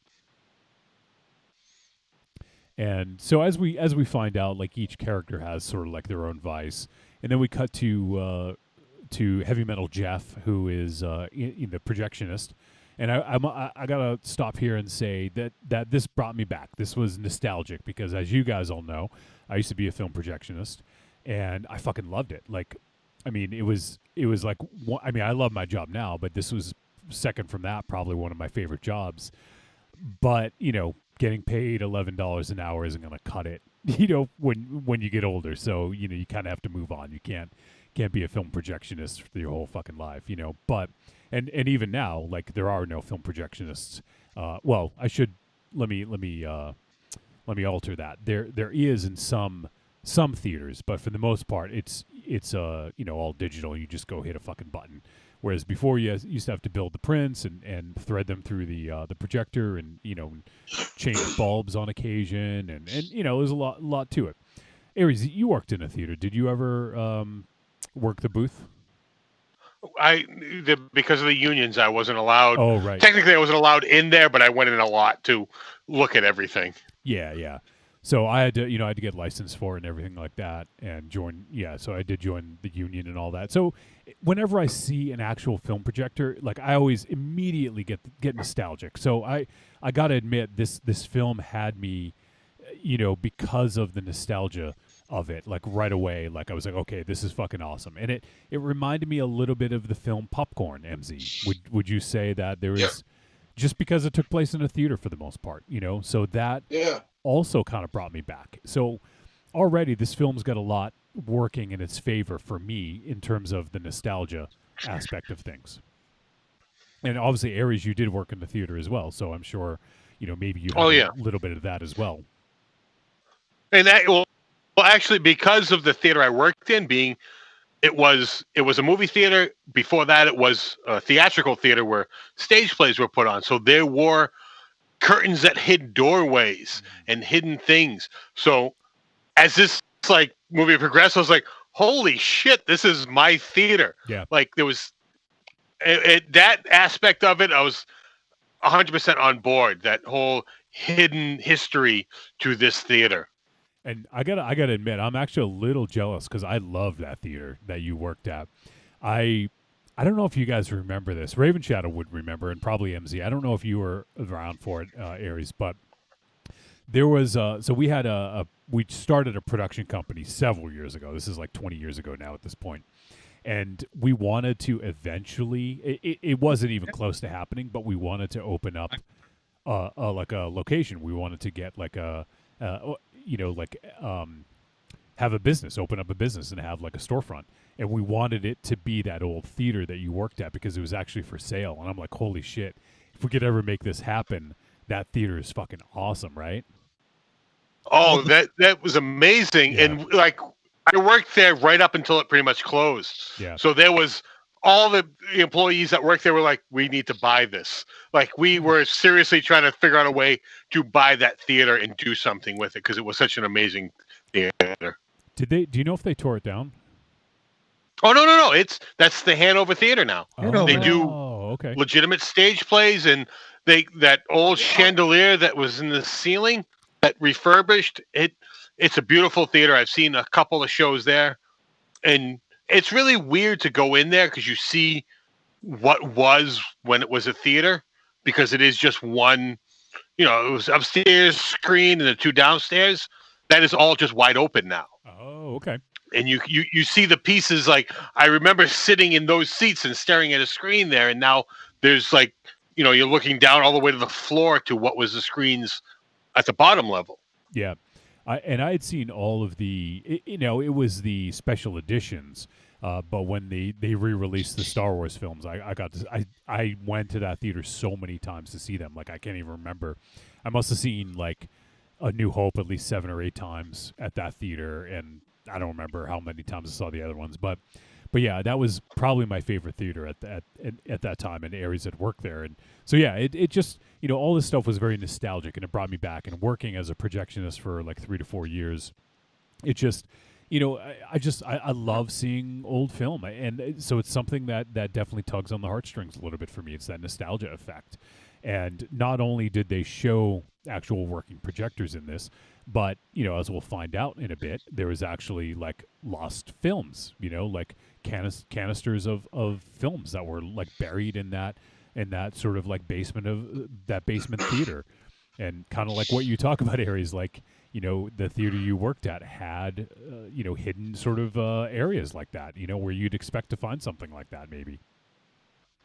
Oh, yeah, it was legitimate. That was curtains all over the theater I worked in, and if you pulled the right curtain back, there was a door. Yeah. You know, it was just weird. It was not boarded up, but locked the door. You know, I was fortunate enough to have a key. I went exploring in the theater all the time. But yeah, it was, old theaters are great, and I wish that like they would have tours to the old theaters and let people walk through them. Yeah. So I'm actually really glad to hear that, because for some reason I thought they had tore it down years ago, but I'm glad to hear that's still functional. So yeah, I mean, that alone right there got me. You know, like that was really fucking awesome to see, and it looked like a cool theater. I mean, it was a very small one. Had basically like it could be run by the 5 people that were there. You know, the five teenagers basically could run it. So, you know, and as we mentioned, the 2 films that they were playing at the time were A League of Their Own and Encino Man. So it was summer of '92 is when this takes place. And, you know, I think that they got that pretty right. Like, I didn't really notice much about the clothes because they were wearing outfits most of the time. But well, there was a kid who had on a No Fear shirt, and that was very, very. It was very, very hot back in the early '90s. Good point. Yeah, I actually noticed that and just didn't make the connection. Nice one, MZ. Why'd you flick me off? Because I laughed at you dropping your phone. Because you're laughing. Yeah. And if that happened to me, you would fucking laugh. Right? I would. Yeah, exactly. I would. And then you'd be doing the same thing that I did to you, flicking me off. Yeah, flicking your camera off. No. What I did like, see that. What I did like was the because they couldn't use like the actual posters, they had to make up their own posters for Encino Man. Yeah, and I was wondering about their that. own. Well, if you look at the Encino Man poster, I think they got everything right.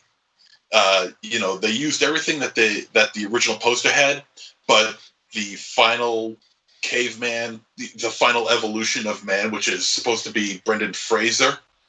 I think what they did is that they took it out and they put in like a crayon drawing of Brendan Fraser as a caveman.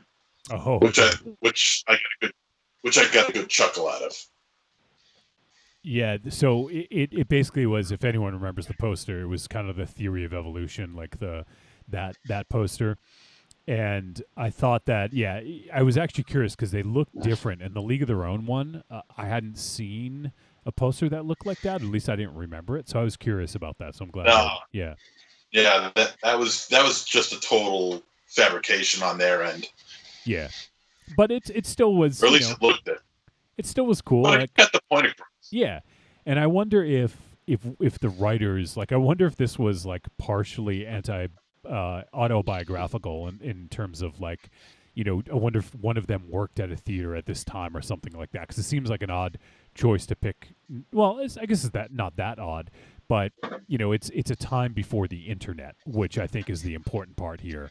Is that's where the film takes place before the internet was was readily available, because that kind of changed everything, right?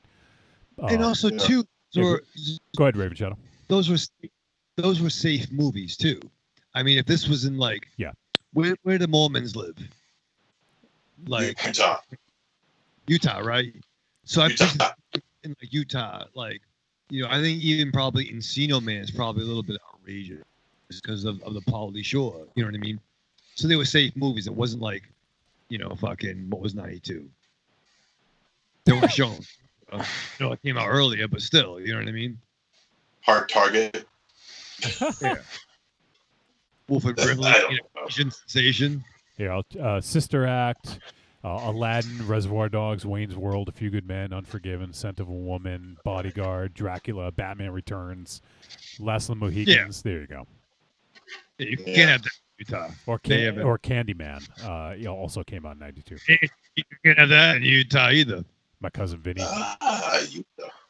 Yeah, Italians. Not in Utah. There's no Utah Italian. Was there a point? Italians Italians don't go to Utah. I mean, find me one. Italians in Utah? Yeah, they don't fucking mix. That's the witness protection program. Yeah, that's what we had. That's where fucking what's his face, Ray Liotta from the fucking Goodfellas is. He's in Utah. Oh, Karina. Nope. Oh no, that was 96. That's that was what he said. No, it's what I said. All right. Well, maybe we should continue on with this fucking review. Jesus Christ. So yes, there was other films that came out in 1992. And Hill. So, and one thing I loved is the CBTL. That was a thing that kept coming up, and it means Christ bears the load. Have you ever said that? You gonna adopt that now, Raven Shadow? All right, I'll be like CBL. I want some CBD, but You're I'll get some like CBD.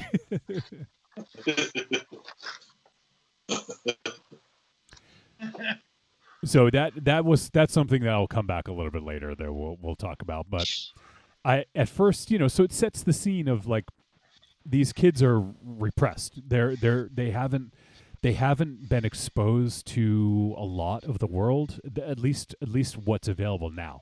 And I think that's why it was important that it was set in 92, because that's sort of like, I hate to say it's an innocent time because it's not, but comparatively speaking, without internet, you don't have everything at your fingertips. And it is like being able to find anything, within a moment's notice on your phone or even on a computer or whatever, So it definitely was a different time.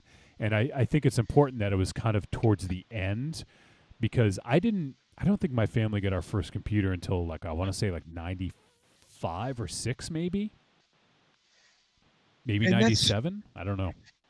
I think it's more of a separate time. You had what was on TV, obviously, in movies, but if you, depending where you lived, there could be a control over what was shown. Yeah. Your parents didn't buy HBO, so you didn't get it. You know what I mean? So you didn't have that. You had landlines. You had only whatever was in the stores, or if your friends knew stuff. You know what I mean? Like, we could at least go to like, I'd go with Aries to like Boston to find like underground like CD shops, or unless you knew a friend, maybe a pirate radio station, but you only had what was broadcast. Yeah, if you knew Christian Slater. Yeah, seriously. Yeah, talk hard, brothers. Go ahead. Right? I didn't mean to interrupt you. But yeah, no, but I'm saying like you only had what was really a limited network if you didn't have a car, or and it's weird how that could be. But I mean, we were fucking in New England, fucking. I'd rather be in New England than fucking. Is there a point to all this? I don't know. You tell me to keep going. Well, if you don't have a point, you don't have to keep going. Yeah. I didn't. All right. Well, allow me to retort. No. Well, fine. God. Jesus Christ. Well, I guess. God damn it. So, all right. So we have I just want to set the scene here, and so we can talk a little bit more freely. So basically, Mr. Pike leaves. He's the manager. He kind of leaves it in the kids' hands and goes and says, "Okay, like after work, you guys can pick a movie, and Heavy Metal Jeff will show you the movie, and I'll come back at midnight to pick Heavy Metal Jeff up and give him a ride home." Now, Jeff is Heavy Metal Jeff has X's on his hands, and he talks about being straight edge, which is not that extreme, right? Like I've known straight edge people. Apparently, I'm straight edge. I don't know exactly what that is, but I mean what it fully entails. But I guess CM Punk before CM Punk. Yeah, exactly. Heavy Metal Jeff equals CM Punk.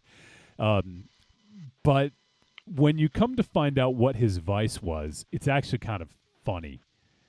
Like, did you think that was like kind of ridiculous, Raven Shadow? Like that was his vice. Like he was an addict.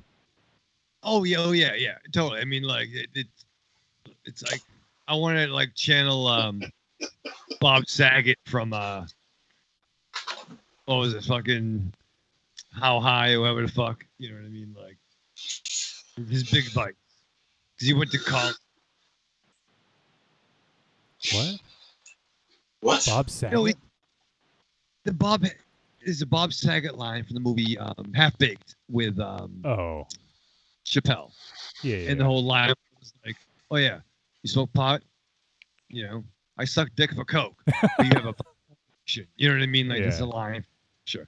Okay, So, gotcha. That was a long way to go. We got there though. Oh yeah, heavy metal Jeff's addiction is, let's just say, it's not pot, but it's. Yeah, it's. I mean, it's not given. It's not really. I mean, I guess we just don't say it. Well, you know, I don't want to. It is kind of a funny thing. I don't want to deny people a funny laugh if they haven't seen the film. But yeah, it's just kind of ridiculous. Like it's like, okay, that is like he's a recovering addict, and that's his addiction. It's like, okay, that's perceived as really bad in this town, you know? Yeah, and that's why I never found that to be funny, because if you're in a Christian town or a Christian area or a state like Utah, I don't know if this place takes place in Utah or not, but we'll just, you know, I guess it doesn't really matter. But the area that they're in is Christian, and you know, I mean, just burping out in public is an insult. So, Jesus. I mean, the fact that this guy's vice is what's, you know, is weighing heavy on his mind, and that he feels like he's a recovering addict as a result because of this. It just didn't pay off as well as I hoped it would. I mean, if it was meant to go for a laugh, I didn't laugh. I didn't get it. Well, I think it's just showing how kind of silly this town is in general, and this world. Like, I mean, this town is basically a microcosm of their world, because that's all we know. That's all we see. So I think that, you know, in telling the story that they're telling, I think it is. I'm not going to say important, but I think it's. Well, I think it's. What? I think it's heavy-handed. I think the fact that we watch these guys the fact that they do a prayer circle before they start their job, pretty much sets itself up for that. These are a heavily religious people. Yeah, but this is also done tongue-in-cheek. This is not like to be taken like super seriously, and that's where a lot of the comedy comes from. Is from that. Whether or not you bought into it or not, that's another story. But I mean, that's sort of like just setting their own world, their boundaries and their rules they're setting, and whether or not you're bought in, that's another story. But that's what this world is, and you know, who knows? I mean, we don't know anyone outside of this theater really. We only get a glimpse of these 5 teenagers. Really, we get a couple other tertiary characters, but you know, that's what we know, and so that's all we have to go on.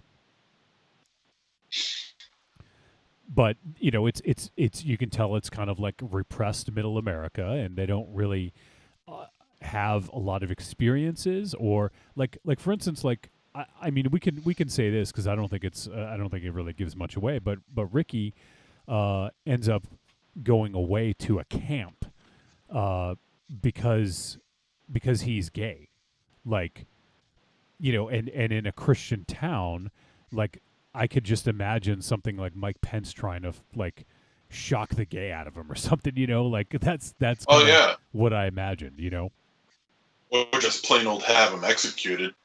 Yeah. But you know, like these basically all these kids they're all sort of like suppressing their desires, right? Like something that they want. Like one's a perv, right? Like we find out one's a perv, or 2 of them are kind of pervs. You know, one of them likes one of the other guys. One is an addict, finger quotes addict. And even the manager has his thing that, you know, that we later learn is it wasn't as bad as we thought, but he's into something else, you know, like. Well, you know what? Even that the title of perv for these kids, although what they did was wrong, they're not perverts. They're teenage boys. Yeah, that's a great. That's a great point because they are. Yeah, you're right. It's just teenage boys, but they're meant to believe that this isn't right. You know. Oh yeah, like they've committed a mortal sin for looking at a naked woman. Like essentially, yeah. So is that well because they lay this whole religious guilt trip on everybody and making them believe that you're they make you believe as if you are a member of religion before you become a member of a community, which is just dumbfoundedly moronic. I mean, religion is made out of choice, and these kids who not live in the all the time. No, not all the time, but as far as these kids are concerned, this group of kids, it's like it's all they know. It's almost like a form of brainwashing. Yeah. So I mean, if you want to be, if they want to live in this, well, they really have no choice at this point, because they're just teenagers. But they do have that choice to get out if they want to.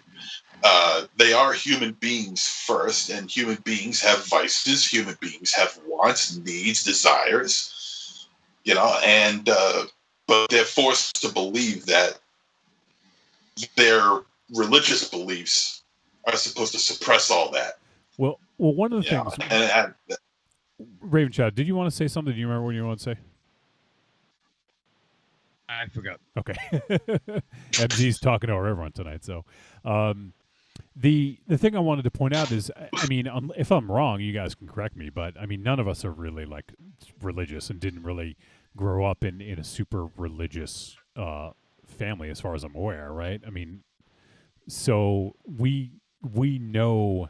No, we don't know what this is like. This does happen though. This is sort of like this happens in some towns and in some families and in even some communities. So, that's why it's hard for us to really get a strong grasp of what that must be like. And it does seem like a parody or a satire almost, and it is satire, but it is a parody of shit that happens. But is it a let Raven Shadow talk? Let Raven Shadow talk. Come on. Oh, okay. All right. Keep talking over everyone. Fucking guy jumping in like a motherfucker. Is the term porno kind of like having fun with the audience, right? Because of all and even the film they unearthed, that wasn't a porno. That was fucking something Jarrett Blinkhorn would fucking make. That wasn't, you know what I mean? That wasn't. I watched 14 a lot. See, that was more avant-garde than fucking porno. But it's just like the kid was watching it. He leaned in and was like, "Is this an art house film?" Yeah. Yes, it is, motherfucker. Yeah. You would fucking brattle to see that if you wanted to. Yeah, no. Or Somerville Theater. I actually read a review. You guys know I like to read some reviews here and there of films before we talk about them, just to see what the general consensus is. And I saw somebody comment that their art film was like a tame Jess Franco film. Would you agree with that, MZ? Yeah, I would say so. Well, I don't know about. No, you know what? I think that's pretty accurate. Yeah. Now that I think about it, I think that's pretty accurate. Yeah, because the thing is that, I mean, this movie is called Porno. What they feel that they're watching is a porno. Meanwhile, it's definitely anything but a porno. Yeah. Well, and that's the point. I mean, that's kind of the point is to them, this is like, holy shit, what the fuck are we watching? We've seen movies that actually like are probably even worse than that, So that's kind of the point. It's a little tongue in cheek where it's like, okay, yes, this is so horrible to these teens, but to us, it's like, yeah, no, that's nothing. And we definitely have seen like the one this actually. So I was going to wait to bring this up, but this one reminded me a little bit of Antrim, the world's deadliest film. And with Antrim, they set that up as a mockumentary, as this is the most dangerous film. You watch it, it's gonna, you'll die. You won't, horrible things will happen. You won't make it through. And so in this, they almost do a similar thing by setting up this fear from the characters, because when they watch it, this is the most dangerous thing they've ever seen, right? Because they're so repressed, and because they've yet to be exposed to anything like this. And that's what I thought was so successful about the setup of this, is that this seemed like they were watching something so dangerous, right? Oh, yeah, this was 100% taboo. Yeah. When this movie was restarted, when all that debate was going on, like that kid, he was like, if an authority figure came in, it would have been the end of the world to everyone in that theater. Yeah, no, absolutely. And that's sort of like, that's what I'm saying. Like to us, this is like, what? Yeah, we've seen 70s exploitation that is like 10 times worse than this, So this is, to us, this is nothing. But, to these kids, this is like, holy shit. Like, we shouldn't be watching this. This is dangerous. And so I thought that they did a good job of setting that up. Now, that's sort of what Antrim, did with the mockumentary thing. But I think that they did a good job of doing this in terms of a narrative of making these kids feel like it's like, we should not be watching this, Now, see, I never felt. I felt that this was pretty weak. I never caught the tongue-in-cheek aspect of how the film that they're watching is considered taboo. I just never got it. To them. I understand to their perspective, because they've never seen anything like this. Yeah, but I just could not. As an avid porn watcher myself, right? I have a very. That's what I'm saying, MZ. You can't. I have a very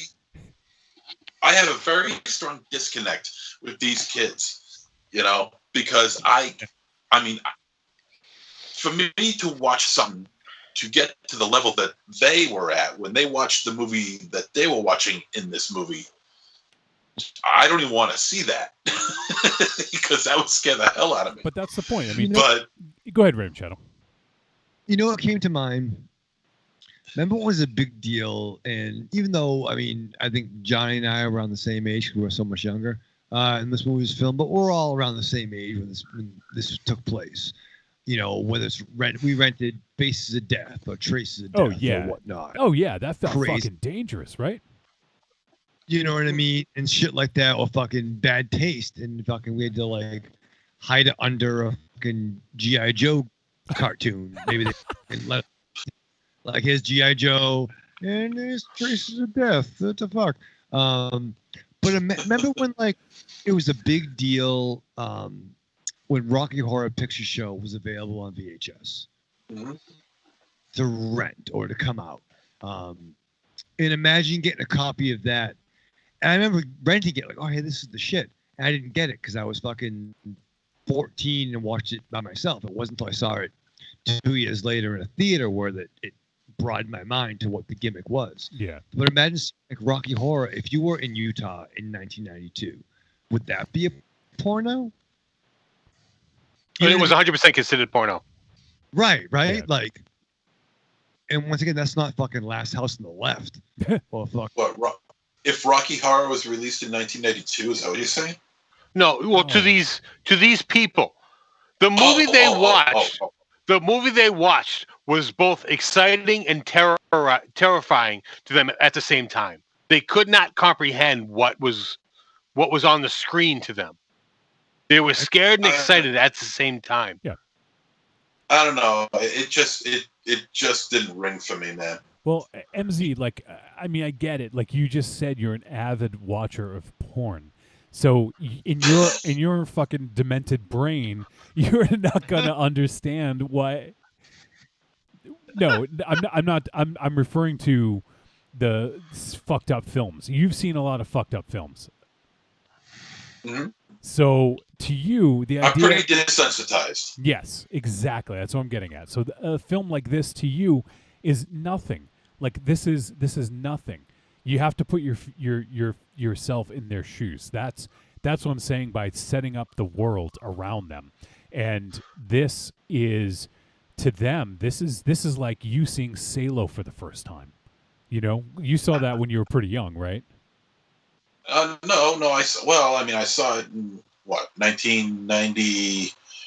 I want to say 1995, maybe.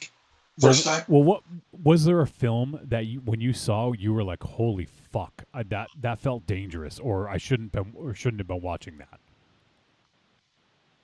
When I first saw Cannibal Holocaust. Okay, so there you go. Like that. Think of that. Even though I knew about it, but I never seen it. I knew of it, but I never saw it until 1994, I think. Well, think about that experience for you, and just put yourself like in these kids' shoes. Like this is something they'd never seen before. You know, so that's, you know, up to this point, like they'd seen A League of Their Own, and they were hoping for locker room scenes. You know, to see like women, like that's what they were hoping for. No, I get what you're saying. I get what you're saying, because it's just on different planes between me and Cannibal Holocaust and them and the film in Porno. But the thing is that porn. I mean, the title Porno. I mean, the kids look at this movie as if it's a porno. Meanwhile, in a sense, the two characters at the beginning of the movie got to see what could be, basically considered actual porno. Yeah. The only difference is that you didn't see a video camera anywhere in their bedroom. Yeah. So that's the whole thing with the term porno. We've adapted that because of what I said to mean the like horror. You can't define it, but I know it when I see it. Yeah. That originated from porno. You can't define it, but you know it when you see it. It is in the viewer's eyes. Yeah. Like to some people, Skinemax is could be considered porn or whatever. Well, softcore porn. Yeah, but some people would consider that, you know. So yes, I think Aries is right about that, and that's why this film isn't about pornography. It's not about porno films. It's about things that are taboo, you know, and that term. Porno, just calling your film that is sort of putting a taboo term out there. Now, granted, maybe it's not as taboo now as it used to be, you know, because it's more readily available and accessible to people. Whereas before there were theaters, you'd have to go to a theater or you'd have to buy a magazine, right? Like that's how you got your pornography, right? But at the same time, I never had religion suppress me, right, from not watching this stuff. Well, no, agreed. Or watching anything for that matter. But when you watch a film, you have to kind of, you know, put yourself in their shoes and just think of like what these characters are experiencing to understand what they're trying to do. You know, so I understand you are very desensitized to this. You are unflappable when it comes to seeing a boob on on screen. Well, you know what? You don't eat people, but you love Cannibal Holocaust. That is true. Or I mean, you're nitpicking as to what you can relate to here is what's happening. Yeah. Simply because it's religion, you're choosing not to be able to relate to it. So because go ahead. No, if you had a point, go ahead. I don't want to interrupt. No, it's just that I can't relate to anybody who's into religion. You know, I just can't. Yeah. And to use this as I mean, if it wasn't for the religious backdrop of this movie, would they find this to be any different? Probably so. I mean, they're not. It wouldn't be. They're not totally young. I mean, they're what 16, 17 years old. Yeah, that's my guess. It wouldn't be. Yeah, I mean, if there wasn't like this sort of specter of religion hanging over everyone's head, yes, it wouldn't have been such a sort of dangerous thing. But there's always this sort of fear of you're going to hell if you sin, right? If you give in to desire, you are going to hell. You know. But it's also the point of finding this film in a dark room, in a hidden room. Yeah. In a theater that's been, in a room that's been boarded up or whatever, or hidden behind a sheet or a curtain. It was boarded up and curtained. Yeah. So I mean, there's that aspect, because that's how I felt when I first got to see Cannibal Holocaust, because when I got it on VHS, it had on the spine, it was on typewriter, Cannibal Holocaust, Roger Diodato. Yeah. And just that alone, just the spine on that VHS alone sent chills down my spine. Now, here in this aspect, you got the film boarded up.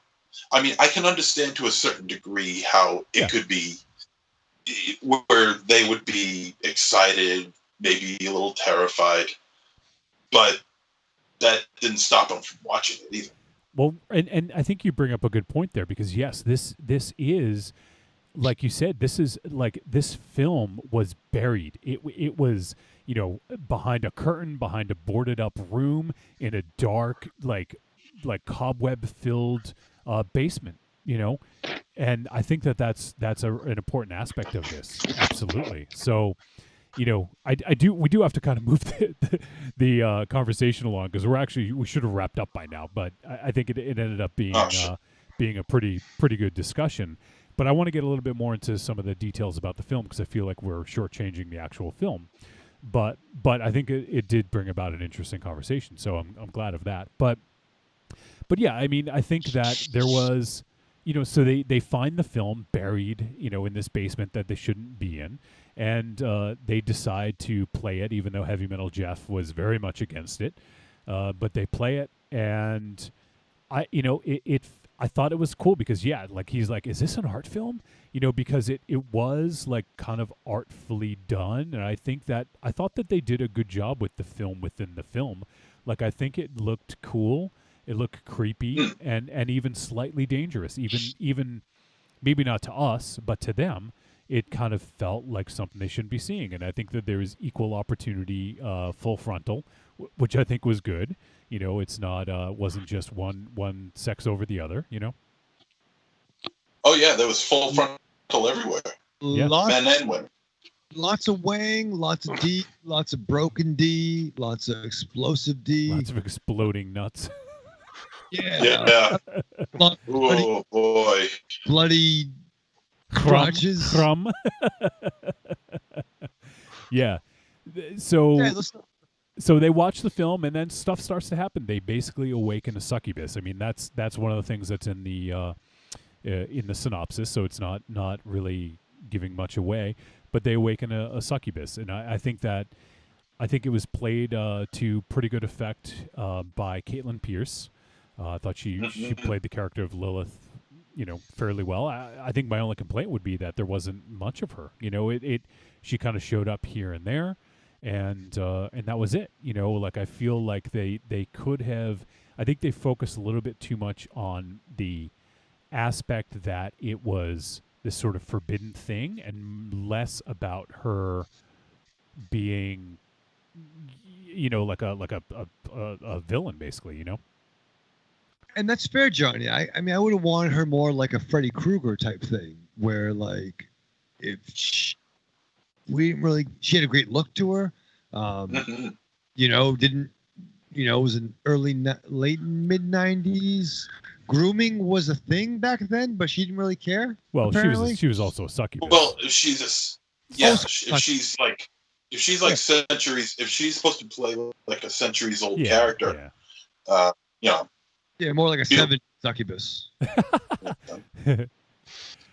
So I kind of missed it. Scrolled by a little quickly, and I can't. It seems like it's stuck. I can't get back. But Mars is commenting and says, over the course of the state dealt with temptation, the bigotry of organized religion, their expectation of the sexual and gender roles, being disappointed in the behavior of your religious leaders. It also kind of deals with the fact that just full frontal nudity equaled an ask which Aries was saying was equivocal to pornography forever. So, yeah, because I mean, just full frontal, yeah, that was a big no-no for a while, right?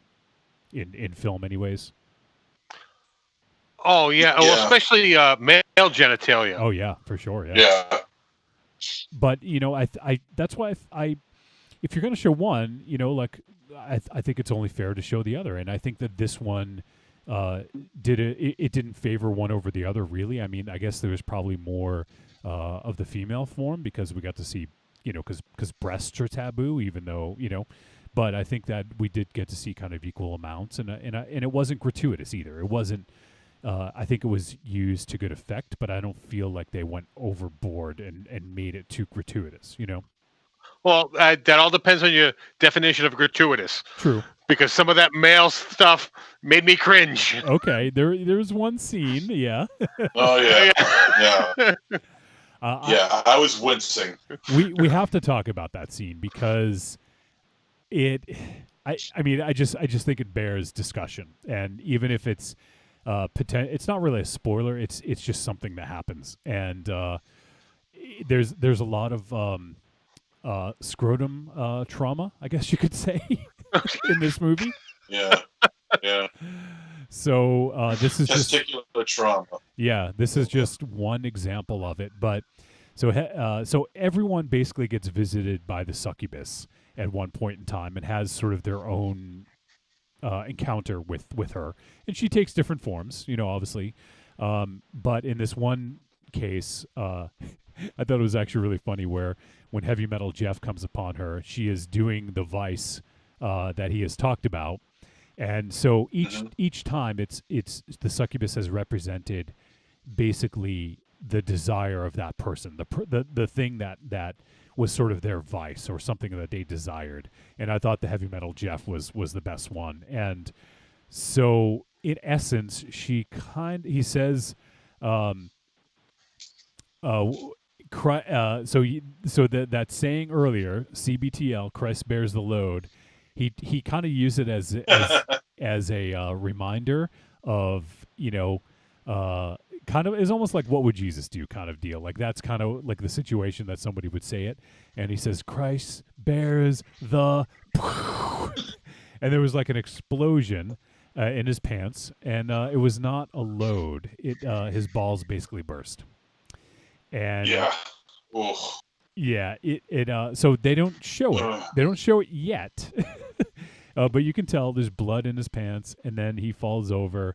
And eventually, Ricky comes over, and he's like, "Oh, I was the he was medical for like the doctor for like the baseball team, or like first responder or whatever, first aid for the baseball team." He's like, "Oh, let me take a look at it. I'll fix it for you." And Ricky's the one that it went for therapy to cure his gayness apparently, and he's like, "Wait, you're gay?" He's like, "Dude," he's like, "Do you think I'm going to be attracted to like your balls like being exploded?" And the scene was like, I thought it was really well done. It was that was one of the better effects I've ever seen. Really, that was a little too well done. Yeah, just. I won't give too many details so people can experience it on their own. But he basically takes a shoestring and secures his balls back together. Let me tell you something. Now, you guys know how I feel about my testicles, right? Yes. I speak of them ad nauseum. Yes, and we know. I can only, and believe me, I was like numb from the waist down from watching that. I just couldn't move. That effect was very well done. Bravo, very well done. Yeah, it was, and it made me wince, and it served the purpose. It did its job. It made you wince. And speaking of gratuitous, earlier, this was gratuitous. Like very much. It wasn't just a quick little thing. It lingered. Yeah. The camera was on there for a good 30-second shot at a couple of times. You know, and you know, he's got the shoe, you know, because he's got the shoestring and he's wrapping it and he's pulling his prick around all over the place, tucking his balls back into his sack. He's like tying it in a knot. It's like, and then when he gives that string a good tug. I wasn't going to give a play-by-play, but okay, if you feel you feel up to it. Well, that's the quick and dirty version of it. Yes. To watch it, it's to believe it. Quick and dirty. Yeah, that's one way to put it. Yeah. But no, it's. I think it's definitely a scene that you have to see. It's one of those ones that's like, wow. Yeah, you bravo. know, yeah. Excellent scene. Marion says, "Damn, that demon had a big bush merkin." Oh yeah, that was so fake. Yeah, yeah. It was almost like in Greasy Strangler. Like it was almost like that fake. And then she says, "Me at that scene. Oh my god. Ew. Ha ha ha. Ew. Oh my god." I think that's probably a good way to put it. That scene definitely was a little gratuitous and ridiculous, but I thought it was really well done. I would think even the girls would have to feel that, huh? Well, I think anyone would have to. Yeah. So that scene definitely was a standout, I think, and it was like very ugh. So I just thought that it was interesting to see these kind of. Now I'm using finger quotes for those not watching live. That I think these forbidden vices. I think it was interesting to see from the perspective of the succubus. Like she was almost like embodying these vices that they had, and I thought that was kind of an interesting way to show it. And it's just like it just underscores how sheltered these people are and how repressed some of their sort of desires are. So yeah. The other thing I wanted to call out, I'm almost like pretty much done, like just with my notes. But the Ghostbusters quote I thought was really fucking well done, and real well placed as well. Anyone see that coming when he started saying, "I fucking"? No, I didn't. I called it. I fucking like that's fucking Ghostbusters, dog. I totally on my mother's eyes. I am telling you, I knew where he was going. Why not on the balls of your father? Right. That's important. Yeah. On an eye and a ball, my parents. You know, you picked the one. But Atomic Dog, I called that scene. Was there anything else? I guess MZ, talk about the gore. Other than that scene, what did you think of the gore in general? I was kind of unimpressed. Okay. I was kind of unimpressed, only because I think that the testicular trauma scene was so up there. Yeah, they definitely spent a lot of time and on that. Effective. Yeah, and like you said, the camera lingered, and it was so well done that I think everything else just kind of got swept under the rug and forgotten about. Because honestly, I don't remember too much about the remaining gore that happens in this movie, if any at all, because honestly, I really don't remember it. There were a couple of violent areas, yeah, sure, but that testicle scene was pretty ripe. Yeah. That's up there, man. Yeah. That is up there. So, anything else, Raven Shadow, before we head to the verdict that you wanted to bring up? I can sum it off at the end. All right. So I know we kind of rushed through a little bit of the end there, but I think we'll kind of wrap it up in the verdict. What I'm going to do, actually, since my iPad is about to die, I'm going to transfer you guys to my phone. There may be a slight hiccup, so just letting you guys know you're going to lose the connection for a bit, but I'll get you guys right back just because I don't want to. I'll do it during the verdict here. So just hold tight. And I'll get you guys back in just a sec. But let's go to the verdict. That's not the verdict.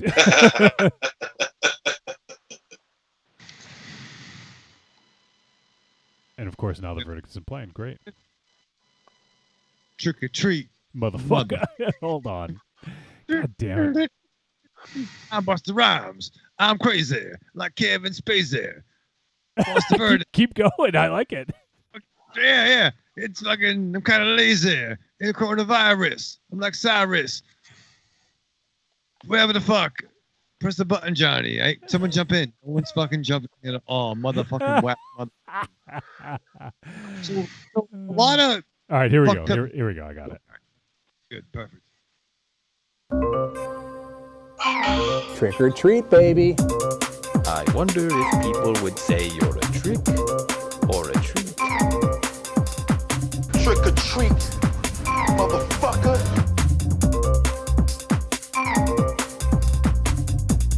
All right, it is verdict time. We're going to let you know whether this flick was a trick or a treat and any final thoughts we may have. I am actually getting these guys back, so just give me 1 sec, and I'll get them back here. There we go. All right, so... From 30 seconds ago, so... All right, you guys back? Yeah, I got you back. Yay! All right. We have your back too, Johnny. Here, let me see if you guys can still see me. I'm on my phone now. I had to transfer it to my phone. So, okay. So let's do verdict. Let's start with. I'm gonna start with MZ because I forgot you last time, so I feel bad. Let's start with MZ. Oh well. Okay. Well, what you have here is a very interesting story. Even if without the religious background that's placed upon the citizens of this town and of this theater, I feel like this could have been done better. I could never really connect with any of the characters. I thought that their performances and the dialogue was a little odd at times. It just didn't feel natural or right. I don't know. It's what I did like was some of the camera movements. I liked some of the camera work in this movie. There's a nice, not really a sweeping shot, but it's a shot of the three characters sitting in the theater watching the movie as the camera pans over the chairs. Yeah, I dug that. The theater seats, which I thought was pretty neat. We talked about the gore. That one scene capped it off. Don't really remember too much of the rest. I remember the soundtrack being pretty decent too. But it also shows about how, like, even if you're religious and you live in a religious area, that all of that is just a front for who you really are. And that's what this movie told me. Not that I didn't know that before. Yeah. You know? Yeah, religion is just a front to hide who you really are. And and I've said it before, religion is dangerous, but that's not the real point of this movie. I thought the ending of this movie was really bad. It just felt wrong. There was a scene where there was some action going on in a bathroom that I thought was really going to be interesting, and then we go off, and just when things are getting to a really nice ending that I thought was going to be worthwhile, they they cut away to another scene with, I think it was with the succubus. I don't remember, but it took all the energy out of that one scene that might have saved this film, and it just totally took the wind out of its sails. I'm like, you gotta be kidding me! They had it, and they blew it. The ending, I just did not understand. It made no sense to me at all, and even though it had some positives, it had more negatives. I'm going to have to give this a trick. I just came across this being just something that I just could not identify with at all. This was a really high trick for me. Wow. Okay. Let's go to Aries. I enjoyed this movie. There was a lot going on. There was a lot of little subtle details going on. As far as the gore, the boatload was in the genital mutilation scene, but some of the other stuff I felt was a little lacking because I think they put all their attention into that one scene. There was some shots of people of chests being cut, and you saw like the wound, but then there was no blood. Cut away, you come back, and also there's blood in the wound. There's a little bit of laziness there. Although the wounds looked good while they were happening. So there's just some little nitpicking there as far as the gore. But all in all, it was good gore. As far as like the overall story, there was a lot going on at the end. With what was happening, I mean, I do feel it was a little rushed at the end. But as far as like their actions, I think it was speaking to their desires overpowering what should have. Like they knew what should happen, but they were acting out on their desires on this because of this succubus. Like they knew it was right, but they were still going with what shouldn't happen, and that was happening with multiple characters. And I think MZ wasn't getting that, and that's probably why he doesn't like this movie. If you don't understand that is happening, it's not going to make much sense. And that's not a shot at MZ. That's just, if you don't get it, you don't get it, and that's fine because this isn't a movie for everyone. But this is a good movie. It is not a quick draw movie. It builds up to a lot. A lot of the stuff that happens in the first two acts is very deliberate and slow paced. But it is good. So check this movie out because it is not that the pacing of it is decent. This movie was halfway done before I even realized it when I had to pause it to go to the bathroom. I thought it was only a quarter way in, also, and I was halfway in. So this movie is well paced, I think. So check it out. It is a treat. All right, Raven Shadow. I really enjoyed the discussion of this film. What I'm trying to say is, like, I think watching it, I had a certain point of view. And then also, too, it's kind of like Mallrats, Kevin Smith. Get them to the mall. It definitely I'm not going to armchair direct because I like the characters in this film. I like them. I like that they weren't complete horror movie cliches, and I truly liked.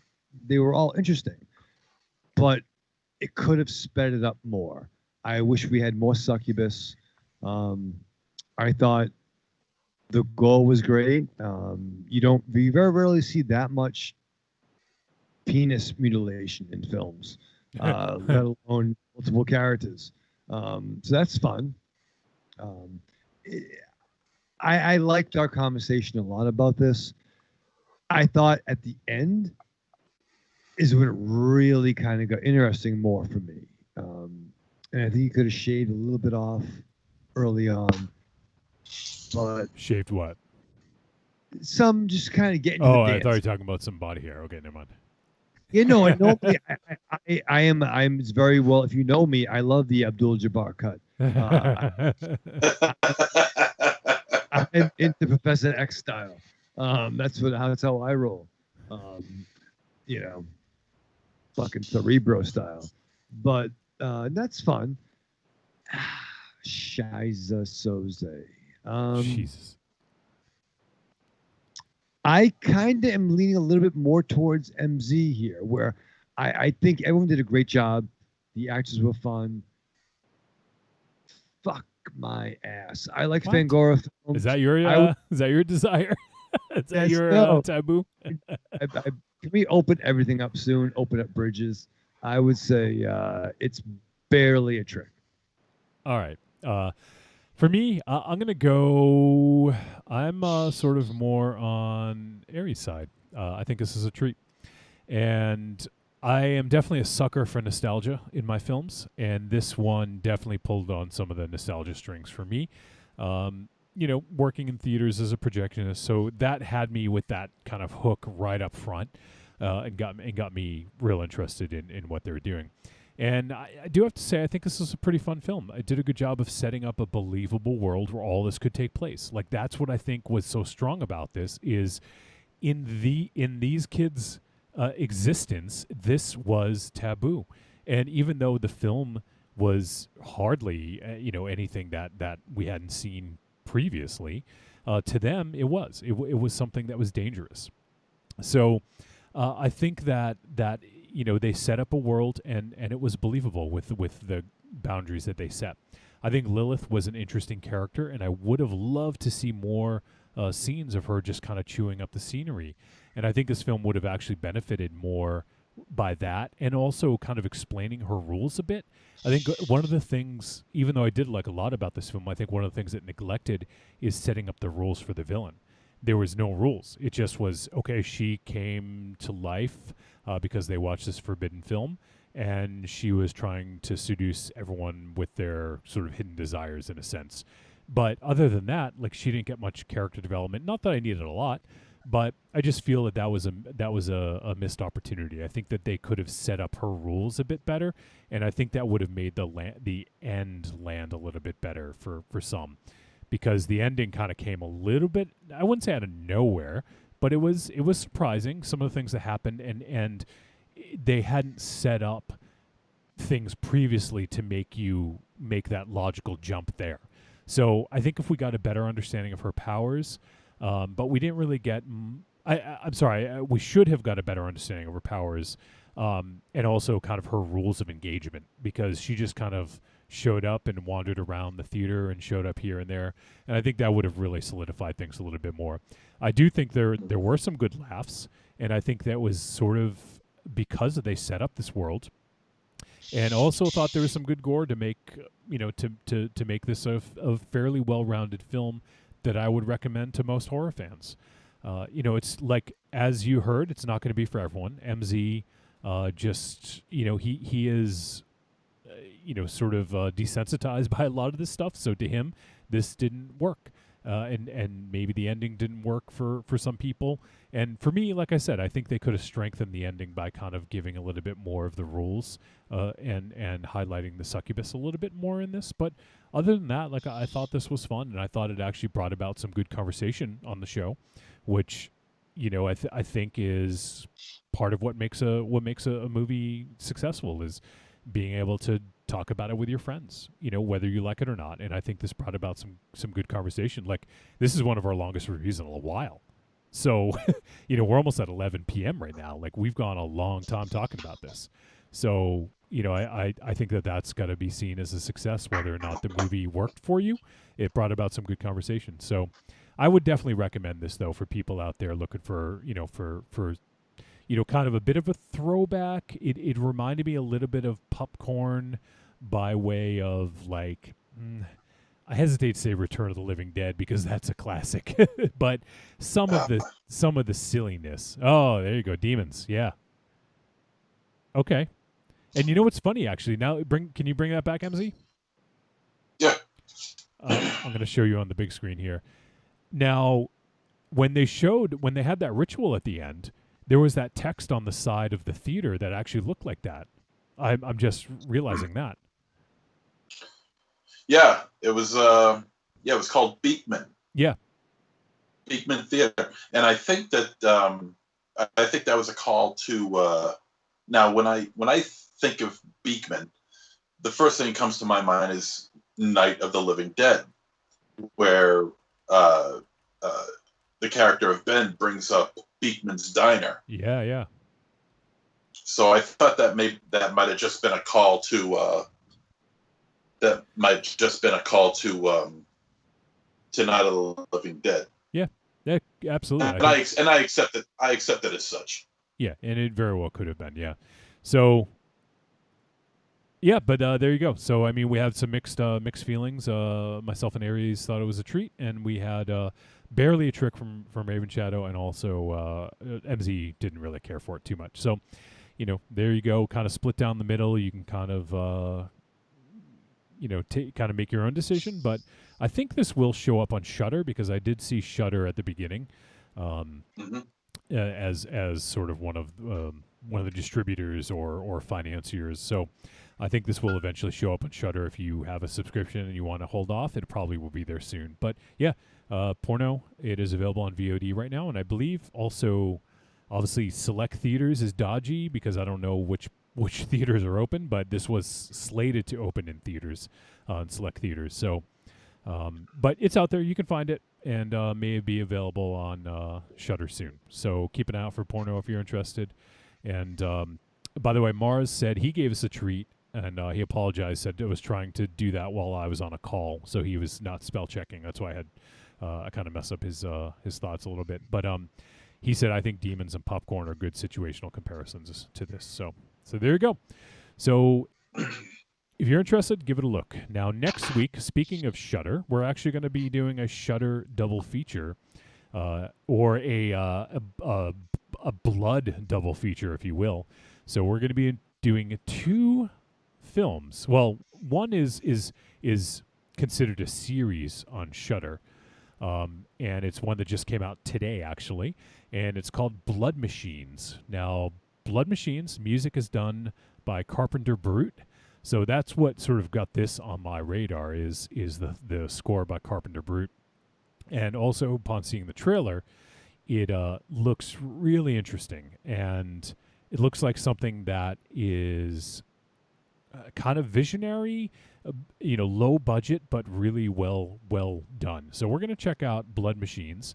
It is directed by, it's not a person, it's actually a film collective. I think it's 2 guys. They go by the name Seth Ickerman. And like I said, score by Carpenter Brute. If you guys are not familiar with Carpenter Brute, he's definitely one of the most preeminent sort of synthwave artists out there right now. I would definitely recommend checking out Carpenter Brute if you haven't already. And so we're going to do Blood Machines, and then we're going to follow it up with a bonus review of Blood Quantum, which is another film that just recently dropped on Shudder. So if you guys have Shudder, you can watch them both on there. Blood Machines is only 50 minutes, so it's under an hour, and the way Shudder did it was presented it in an episodic fashion, so it's 3 episodes. So you can watch, they're each like 17 minutes or whatever, or you can kind of like, I guess, binge it.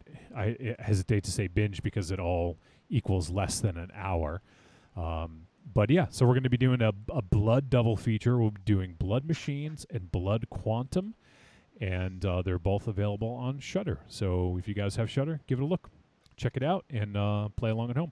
And you can also, once again, as you guys always know, send in a voice message to podcast@trickortreatradio.com. Let us know your thoughts on either or both. Love to hear from some of you guys out there. So there you have it. That's what we're doing next week. And we may have a guest. We'll see. But as of right now, we're doing these 2 flicks. Excited to talk about them. And, well, now we should do some voice messages because we got 2 of them. And it's getting late. So why don't we hear, I think both these folks are going to talk about the film from this week, so I'm interested to get some thoughts. First, let's check in with Arkham Josh. Let's see what he has to say. Hey, Trick or Treat Radio guys, it's Arkham Josh here. Just calling in with my thoughts on this week's film, Porno. I actually hadn't heard about this film until probably about sometime last week. I heard it promoted on another podcast. Sounded interesting, so I was psyched that that was this week's film. Checked it out. I was pleasantly surprised. Any film that has anything to do with movie theaters or, the finding of, lost films or anything like that always piques my interest. But I thought that this had a pretty good story. I thought it had some decent characters. It was well written, well acted, directed overall. Some good effects and a couple of not so good effects, but overall nothing to complain about. Even more interesting that this is almost entirely people I've never heard of. Well, actually, I think entirely. I don't think I really knew any of the actors. It looks like it's a first-time feature filmmaker, even the writers. It seems they mostly just did shorts. So this is a really interesting find. It was a really fun film. So I'm going to say treat and recommend, and I'm really interested to see what this team pumps out in the future. So hey, hope all you guys are doing good, and everybody's still safe and healthy out there, and I'll talk to you guys soon, all right? Bye. All right, Josh. Good to hear from you as always, and glad you dug the flick. And looks like you're looking forward to checking it out anyway. So we always appreciate hearing from you. So appreciate you taking the time to let us know your thoughts. All right, now we have a voice message from somebody that I'm pretty sure Raven Shadow wants to touch. Do you know who it is, Raven Shadow? Ooh, is it Marion? Is it corny? Is it corny?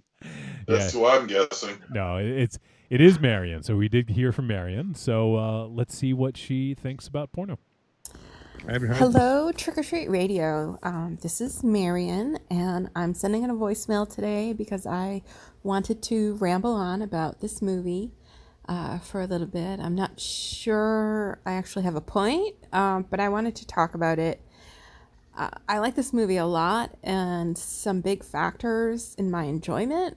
Well, one was the fact that I worked in a movie theater at the exact time period of this movie, and the theater, Worcester Showcase Cinema Downtown, had previously been a playhouse type theater, and it had a number of secret passages and secret rooms, and they were all dark and creepy. And I used to kind of like freak out a little bit anytime I had to get something from one of the rooms or passages or whatever. The theater was also rumored to be haunted. I never had an experience with that, but I digress. So the setting for the movie was hugely nostalgic for me, which automatically put it in the plus column. And another relatable factor of the movie was the religious repression of the teenage theater workers. Like, I survived 12 years of Catholic school, and while my experience was not like apples to apples as these kids, it was close enough. And I think that really made me enjoy everything that happened in the movie. It had really bad reviews on IMDb, and I went in being really cautious, but as soon as like they found that secret room or the secret rooms, I was totally hooked. And I think I will forgive this movie a lot if I don't know. I'm very curious to see what you guys think about it. Not having the same experiences as me. I guess in closing, I told you I was going to ramble. If you had like a religious upbringing and worked in a creepy theater as a teenager, like, you're really going to like this movie. And otherwise, like, I really don't know if you take those things away from the movie. Like, I really don't know if I would be as enamored with this movie as I am. Okay. I'm out. Have a nice night. Bye. That is so funny. Did you work there in 92 Aries, by the way? It wasn't in 92. It was a couple of years later, but I was like, holy shit, we worked together? I don't know how long she worked there for. That's pretty crazy. Yeah, no, that's funny because we were talking about that earlier. Exactly. So, look at that, Raven Channel. Maybe Aries knew Marion before you did. Oh my lord. Well, Aries could work at fucking missing persons. He knows fucking everybody. So. It's true. He does. Yeah. So that's interesting because it's funny the way Marion described it is kind of what you and I Aries were sort of referencing. Like that nostalgia. Oh, yeah. And obviously, like that theater you worked in, like she said, it had those scary kind of creepy passages.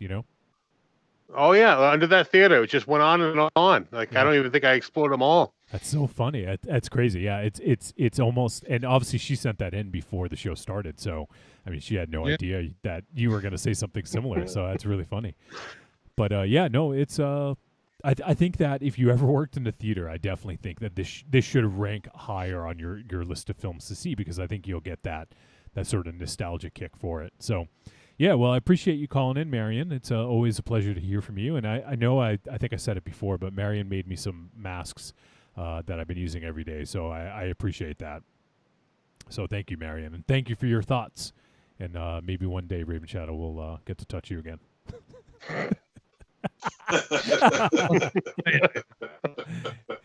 If she lets you. Sucked. A fucking stupid pandemic. So there you go. So thank you to Marion, and also to Josh. Always a pleasure to hear from you folks out there. And I think that is pretty much going to do it. I mean, we're running a little bit late here, but I think we had some interesting conversations. Is there anything else you guys wanted to discuss or mention before we wrap things up? No? Nope. All right. Raven Shadow, give you an opportunity so MZ doesn't talk over you.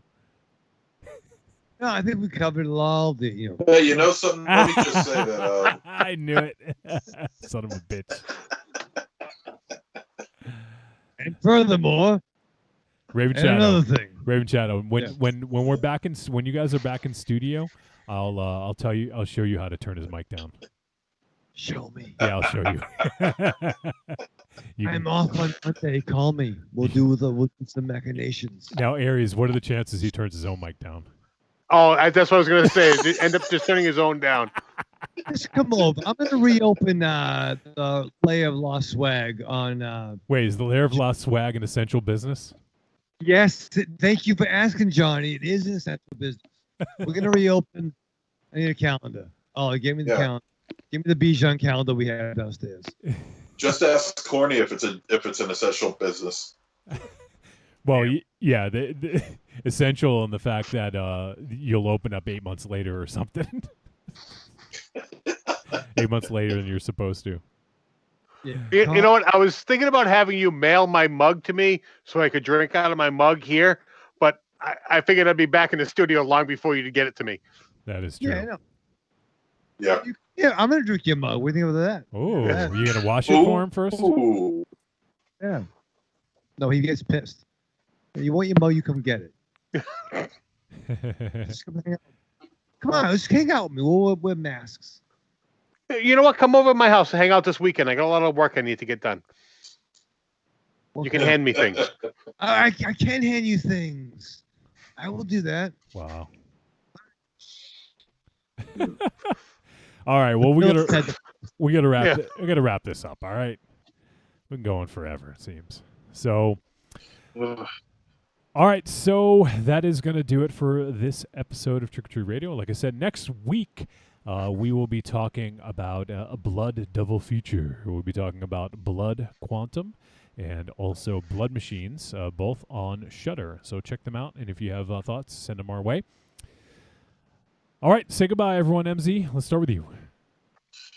Yeah, arrivederci, douchebags. Okay, Aries. Goodbye, everyone, and Raven Shadow. Remember, no dying with the masks on. Yes, thank you. Raven Shadow. He has no idea what I was gonna do, but by saying that makes me I want to do what I normally say. Okay, go ahead. You see what he did? Live fast, love hard, survive with your mask. There you go. Bravo. That's much better. Much better. But I had no idea what I was going to do, and that's fine.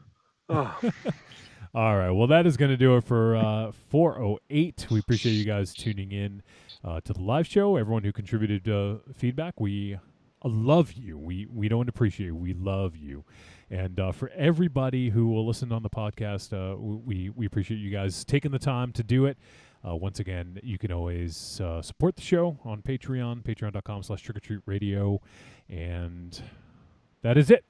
So, until next week, everyone stay safe, survive with your mask on, as Raven Shadow says. And and the music isn't fucking playing again. God damn it, this player. All right, I can play it another way. There we go. All right, it's going to play here. So, all right, so that is it. We'll see you guys next week. Everyone stay safe out there, okay?